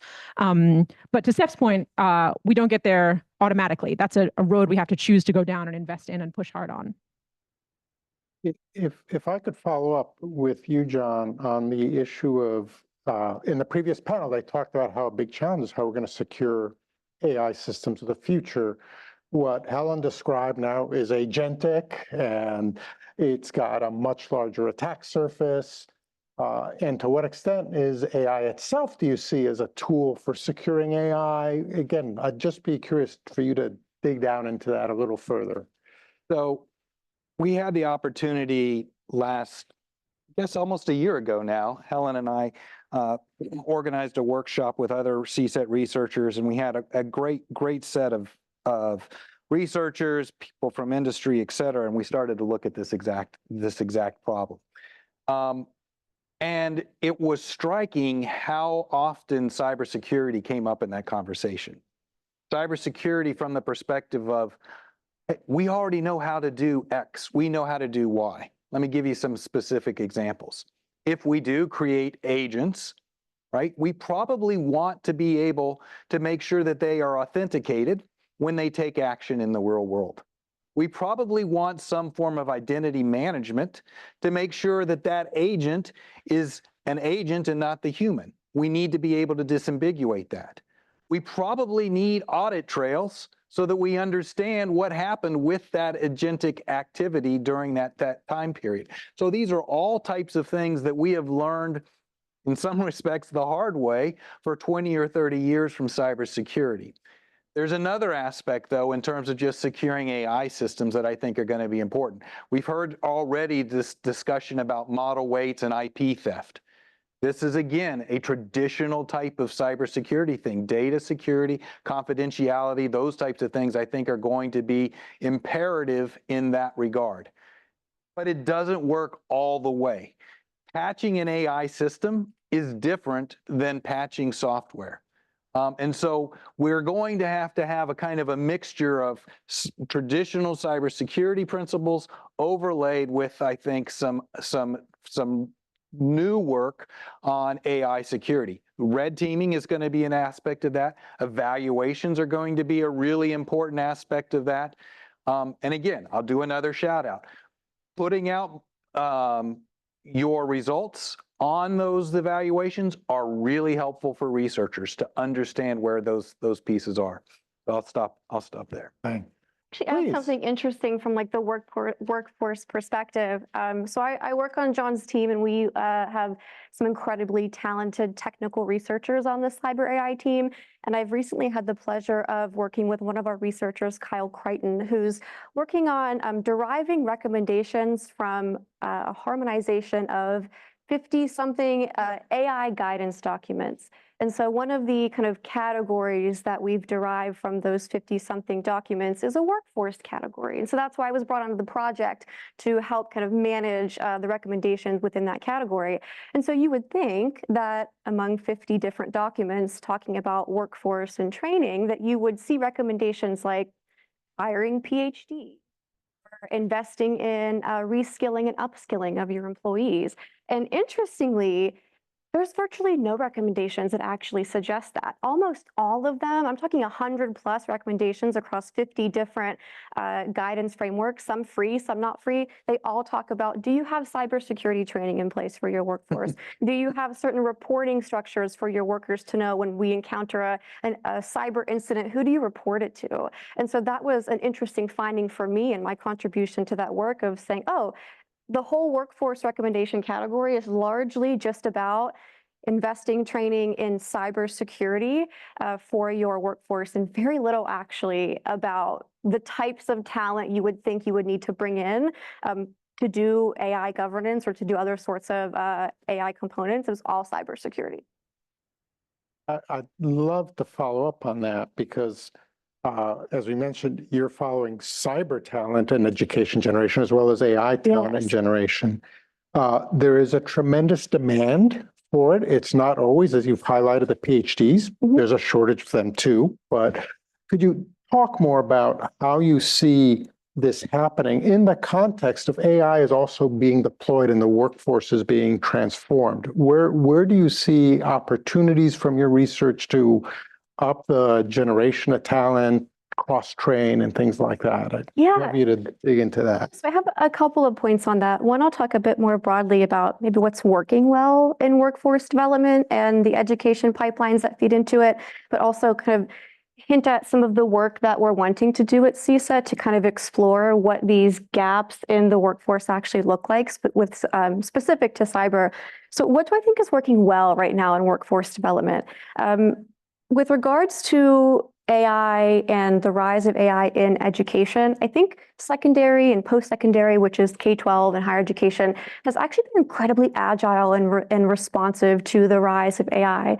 And so what I mean by that is we started seeing AI-specific competency frameworks, guidance documents, curricula, programming within the K-12 system like as early as 2022.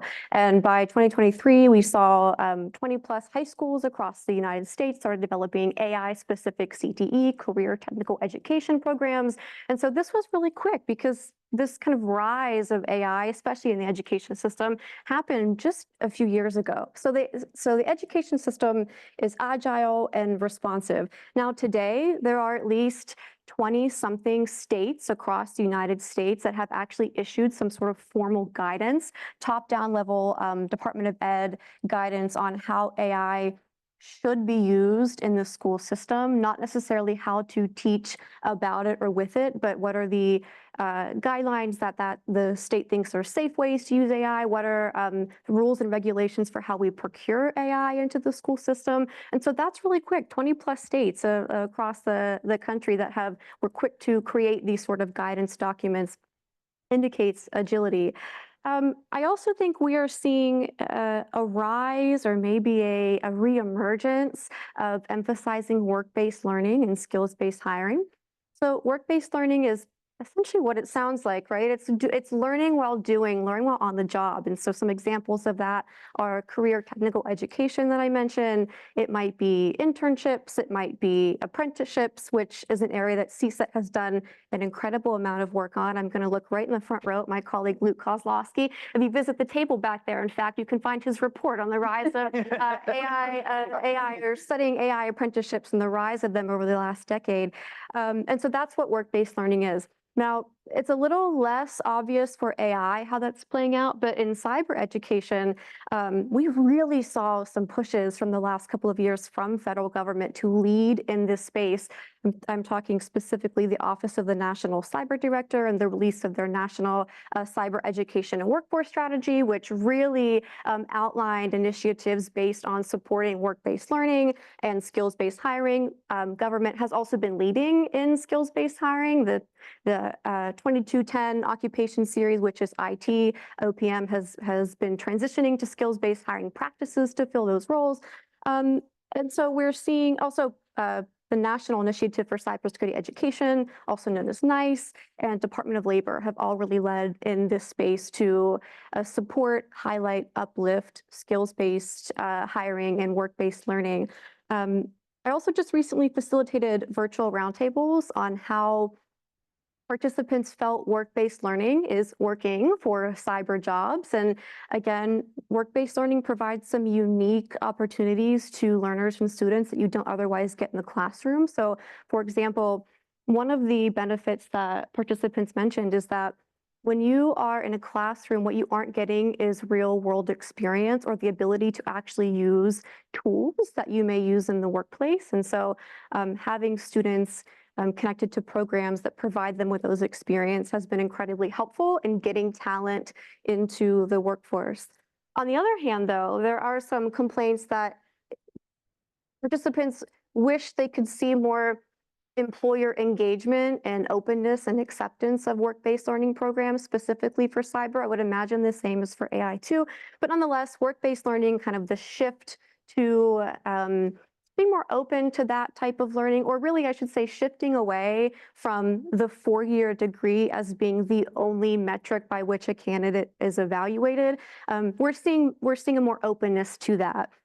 And yeah, so I think that's what's working well. And to go back to the last point of, okay, well, what am I wanting to do next? What do I want to explore in cyber education and workforce development to get actually at the question you said, what are the gaps in the cyber workforce right now? So if you're familiar at all with the cyber workforce ecosystem, you may have heard over the last couple of years that there are upwards of 200,000, sometimes it's 300,000, sometimes it's 700,000 vacancies in the US of cyber jobs.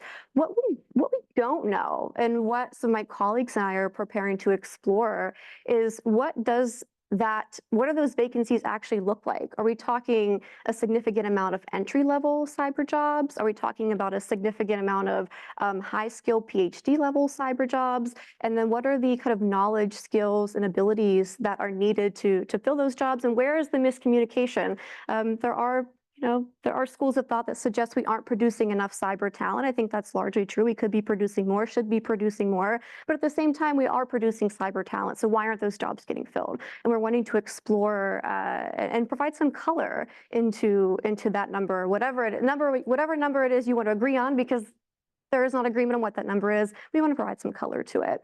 And if I will say, take maybe one more minute here just to tout some of CSET's data capabilities.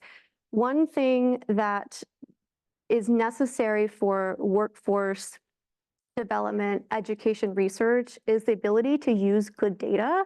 And in the absence of good data, we built some really incredible tools at CSET. And so my other colleagues, Rebecca right here in the front row, and my colleague Maggie Wu, they've been working on building a classifier to examine LinkedIn data and be able to tell us what job postings are cyber or not, which is what we are going to use to do this exact analysis on providing that color to the vacancy. So that's where we want to go, want to explore. We know that there are vacancies in the US. We want to start exploring, well, what are they, and what policy levers could we possibly pull to start to shorten or fill those gaps? Very cool. We have time for like 2 questions more before we go forward. Pivoting slightly from education to research, right? In the previous panel, they talked about how academia is still the foundational research that everyone is building on. How do you see AI? You've talked a little about how you see AI transforming perhaps from, biology, but at the same time, we've talked a little bit about the the challenges within academia, resourcing and all that. How do you see that playing forward, Steph, at least in the biological sciences?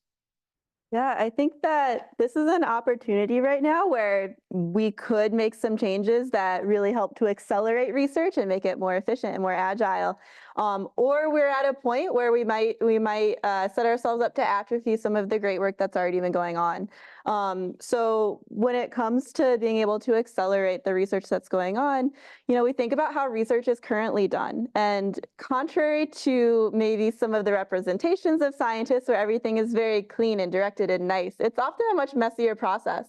So if we think about something like drug discovery, how we find new drugs for diseases, the traditional drug development and drug discovery pathway is to buy 100,000 different compounds and make a small reaction with the protein or the target of interest that you're looking for and test all 100,000 compounds, and something that works and you move forward with it. And so AI, for example, can help by maybe saying, I can buy these 100,000 compounds. If I could prioritize 100, which 100 should I start with?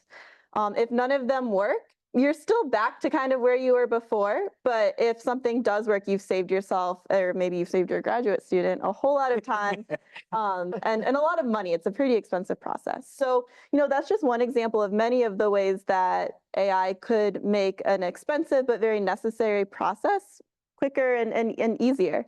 I think the flip side, the counterfactual, would be if we lose out on some of the groundwork that we've built for several years now.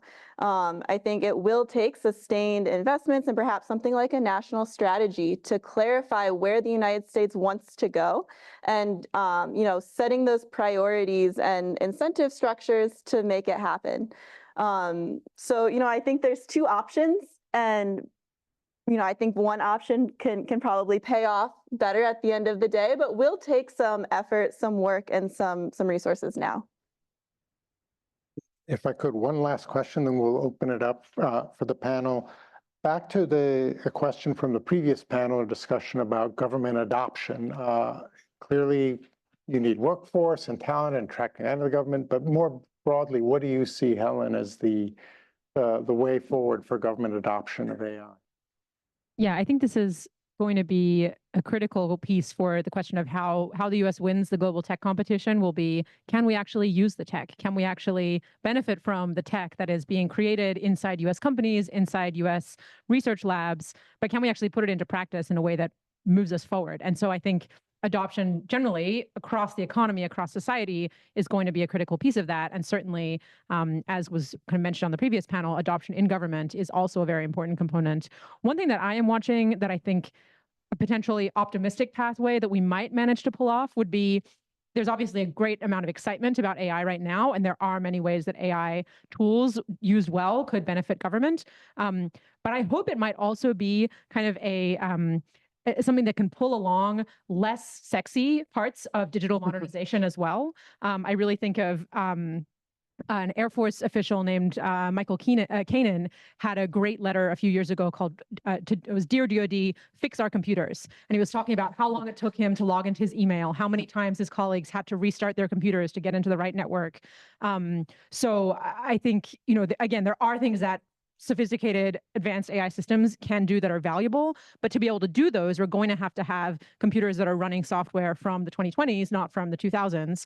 And we're going to have the kind of data management processes and resourcing that goes along with that. And so that is one thing that I think may be prioritized in the current administration. And if they manage to actually really do a sort of thorough version of digital modernization, not just sprinkling some AI dust on top of what we already have, that could be really, really valuable and really beneficial. All right, I'd like to open it for questions. Please raise your hands, and we will have, and if you stand up, the microphones can find you more quickly. The gentleman with microphone.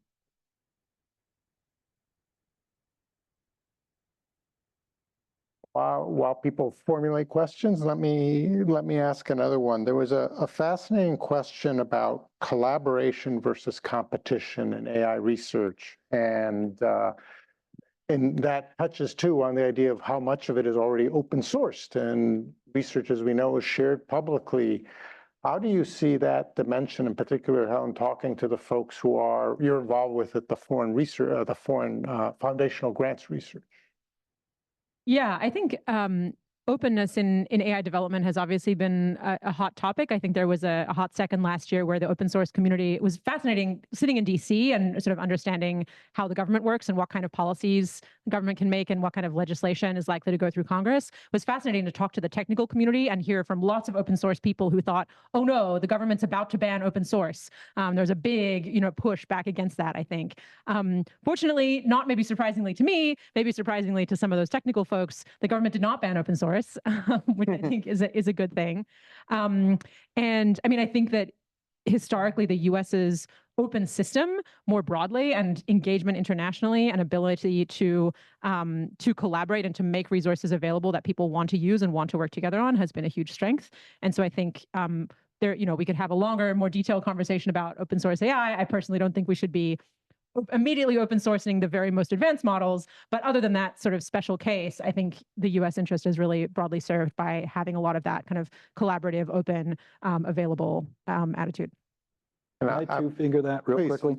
So we had one of the earlier panelists also talked about the open source ecosystem too. And I think this is a really interesting space, not just in the government, but just more broadly.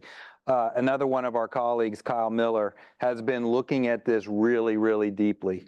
And what you're seeing is the open source models, while maybe not at the frontier, are definitely getting closer. And what he's taught me is it's not just the fact that there's a closing of the gap, it's the availability, but it's also kind of could change the economic models to some degree too. I really like that aspect of, we try to shut down an open source piece from the earlier panel. We try to shut down an open source piece, but then we might end up downloading a more dangerous model as well. So I think these kind of concepts and constructs are going to play out. Again, cybersecurity, we've lived with the open source ecosystem for a while, and I think we'll see that play out now.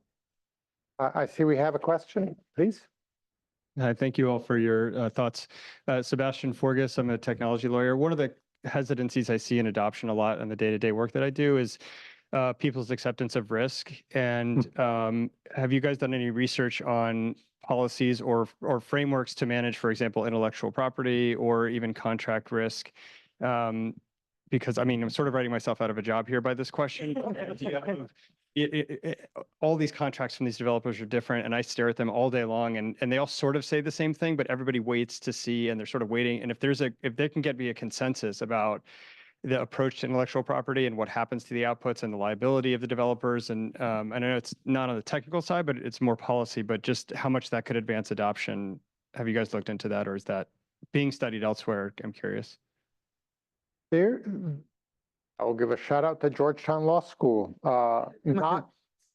I have attended some of their meetings. They have run a series of symposia, 3 or 4 in the last year and a half, bringing together lawyers to think about this.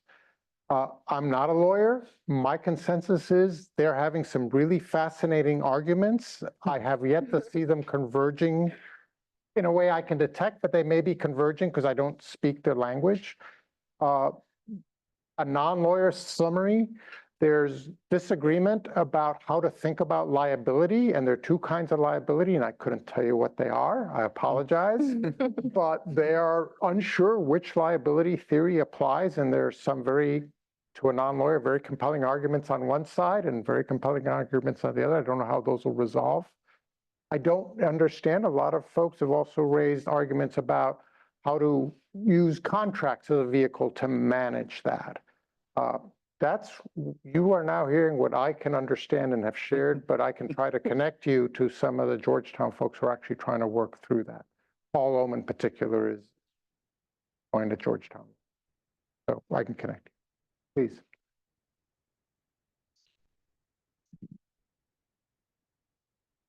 Hi, Karthik Sheth. I recently left former associate chief scientist for NASA. Thank you for inviting me to the symposium.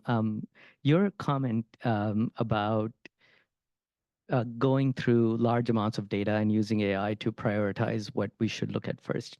We have the same problem in astrophysics or, any space mission, for example, where you just want to download the specific the useful data. But it got me thinking about whether we're going to kill off innovation because of AI. So, if we look at a book like The Filter Bubble, where serving people exactly what they want has basically taken away serendipitous discoveries for us, whether AI and agentic AI and, the ability for us to improve on processes will prevent kind of that human innovation piece. And I'm wondering what you all think about that. Yeah, I'm happy to start. I think, speaking from the biotech and the bio side of things, I think what sort of prevents that at this point is that there's still just so much that we don't know about how a single cell works, much less an organ, much less an organism, much less an ecosystem. And so, I think because we still have so many huge gaps, and as researchers who are asking these tools to give us certain kinds of information, we know that the information it gives us has the same gaps in knowledge and the same biases as the data that we put into it. So I think at this point, there's still a lot of interpretation and a lot of work for understanding what these things mean. One thing I talk about a lot is that at the end of the day, what these models are giving us are predictions. And so when is a prediction good enough, and what do you do with a prediction? And I think that leaves a lot of room for the human scientist. Now, the fact that there are aspects that might become more automated and what that looks like in the future is definitely something to be aware of. And where I would really like to follow that and kind of look to the future is how that might bake in, again, some of the biases or skews in data that we already know exist. Because in the biological world, and I'm sure in yours as well, you can only measure certain things. Sometimes physics is our energy. I know there's some physicists around. And so, just being aware of that, I think still leaves a lot of room, but definitely areas to keep looking to. Yeah, I wanted to jump in on that, less on the scientific research side, because I think however the technology develops, if we're talking about using it for scientific research, those will be kind of expert users using it in their field of expertise. But I couldn't help but think of a controversy that is going on right this week that I'm sure some people in the room are following around OpenAI's GPT-4o and the sycophancy problems that they're having. I don't know, anyone show me some nodding if anyone here is following that. It's been super interesting. Basically, the short version is they are developing their models, their chatbots. They're sort of tuning them constantly. They're trying to figure out what the best tuning is to make it the most useful, the best at math, the best at therapy. Not that anyone should ever use the models for therapy. The best at all the other things that people use these chatbots for. And what happened this week was they realized they had turned a dial too far by trying to get the chatbot to be something people liked. And it turned into this incredibly flattering, overly sycophantic, you're the greatest person since sliced bread, if sliced bread were a person. And starting to have real issues where if you sort of put in, like really concerning stuff, like if you put in things about how you thought you were the Messiah and you moved away from your family because you thought they were reading your thoughts through the walls, the model would say, oh, that's so great. You figured that out. You're so clever. Like, it's really worrying. And I think, the direction, I think there's a whole lot of work that needs to be done on what are at the sort of commercial level, what are the different pressures that are going to be driving where these systems go, what the decisions that companies make, what the decisions that many people make, many users make, where, we can look around at this point and say, wow, in the social media space, suddenly everything is short video style. Suddenly there's this optimization pressure that's pushing everything to be these little tiny videos. And now we're worried about, can our children pay attention for more than 23 seconds to anything? And I think there might be similar optimization pressures on what are these chatbots? What are they being used for? How are they distorting our sense of reality? How are they distorting how we use our time? It's a little bit of a zag from kind of the rest of this conversation, but I thought it was really relevant to your question and to kind of an active, what's the word? Not a crisis, but certainly a situation that has been developing this week for OpenAI. Just really quickly to tie all of these points together, That is, for all of the reasons you've just mentioned, that's why it's so incredibly important for the education system to now update its digital competencies to include elements of AI literacy for exactly these reasons, so that students or learners or citizens are aware of that the human component still matters, and building that foundational knowledge will enable you to interact with that tool in a more safe way, because you know that the outputs are only as good as the data on which they're trained, or that it could be biased in the answers that it's giving you. And so again, we are seeing the school systems and states adopt different definitions of AI literacy, also going so far as to define the difference between teaching with AI and teaching about AI, and those kind of engender two different literacies there. But yeah, it's incredibly important for all these reasons that we develop AI literacy across the broader populace. I will just add, we have a long way to go. Just 2 days ago, there was a news story about another person who was following Google Maps, drove off a bridge that was under construction and ended up in the river. So we have a long way to go. There's a question over there. Would you, sorry, microphone. Hi, Zan Larson, Bureau Chief Data Officer for the State Department's Bureau for International Security and Nonproliferation.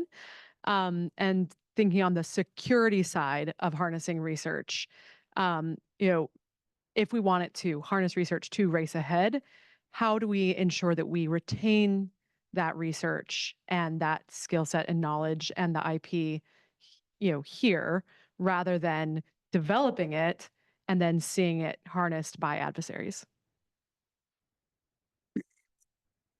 I think there are multiple layers to this, right? To begin with, academic research by definition is something you're going to publish in an open journal. And I think the foundation line to realize is that the US authors' #1 international collaborator in artificial intelligence research are Chinese authors, right? And so, there's a certain level of collaboration that is just built into our research. So the dangers of decoupling that could be very significant. The thing where we could start using is universities are probably the slowest as a category. Their universities are very good at this, at actually realizing the value of their own IP and trying to find ways to actually exploit it. And I think raising the university's own appreciation of the value of their collective IP and taking the appropriate agreements, just natural academic processes that some universities have figured out, can go pretty far in that. This is not a case of the US, government coming in heavy, but universities just realizing what they themselves are losing through mechanisms. But it's not an easy answer. Anyone else want to weigh in? I'll just say that there's a couple of, as you mentioned, a couple of different aspects to this. So within the government, we have mechanisms to secure information. And so if we use models inside a protected place, obviously that the distilled results from that would still need to be protected. I think companies are now starting to recognize that they can also leverage either open models or others inside and use their own IP to also do this knowledge distillation piece.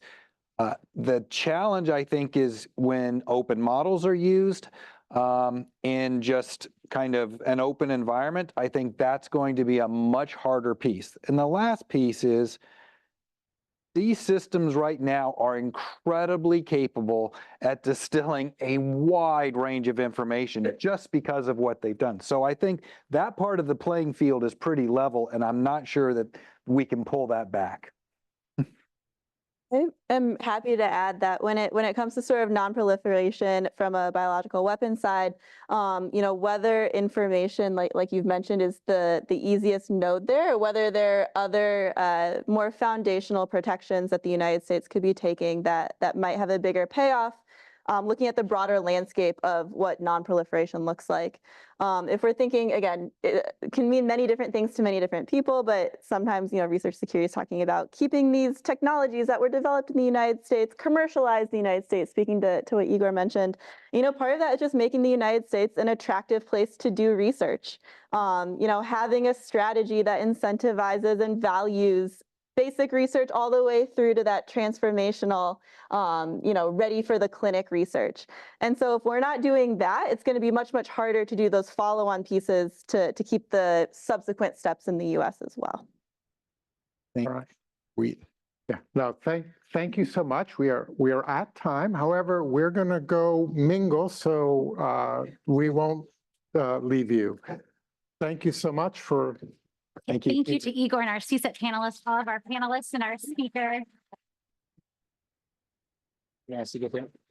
So I have really enjoyed this event. I really appreciate having our industry leaders that are from a few different companies that each have different roles in promoting American tech leadership. And then similarly from CSET, we have several research teams. We heard reps from several of those teams talking about how we can tackle tech competition. So I appreciate you guys sharing. Helen, I don't know, I might like to be waked up by an AI that tells me how awesome I am. So I do have a good husband who does that. So, but my favorite part of this event is actually coming up, and that's a chance to continue this conversation. Like Dewey said, we want to hear from you. How are you promoting American leadership in your respective fields? And if we can have the slide with the ways to stay engaged with CSET. So there are a few ways to stay engaged with us. You can go to cset.georgetown.edu and subscribe for research and event notifications. If you are like me, even though it is my job to keep up with AI news, I sometimes find that it's like drinking from a fire hose. But my colleague, Alex Friedland, does a great job of synthesizing the must-know information, delivering it to your inbox every month. And then you can join CSET Forum. CSET Forum is a new membership program that CSET is standing up. It's a way for folks who are really passionate about emerging tech like we are to become even more engaged with us. It includes things like early access to some of our research, briefings from our researchers, and recognition of your support of CSET. So I would love nothing more right now than to grab a glass of wine and talk to you about CSET Forum. So please find me during the reception. And thank you so much for coming. Thank you.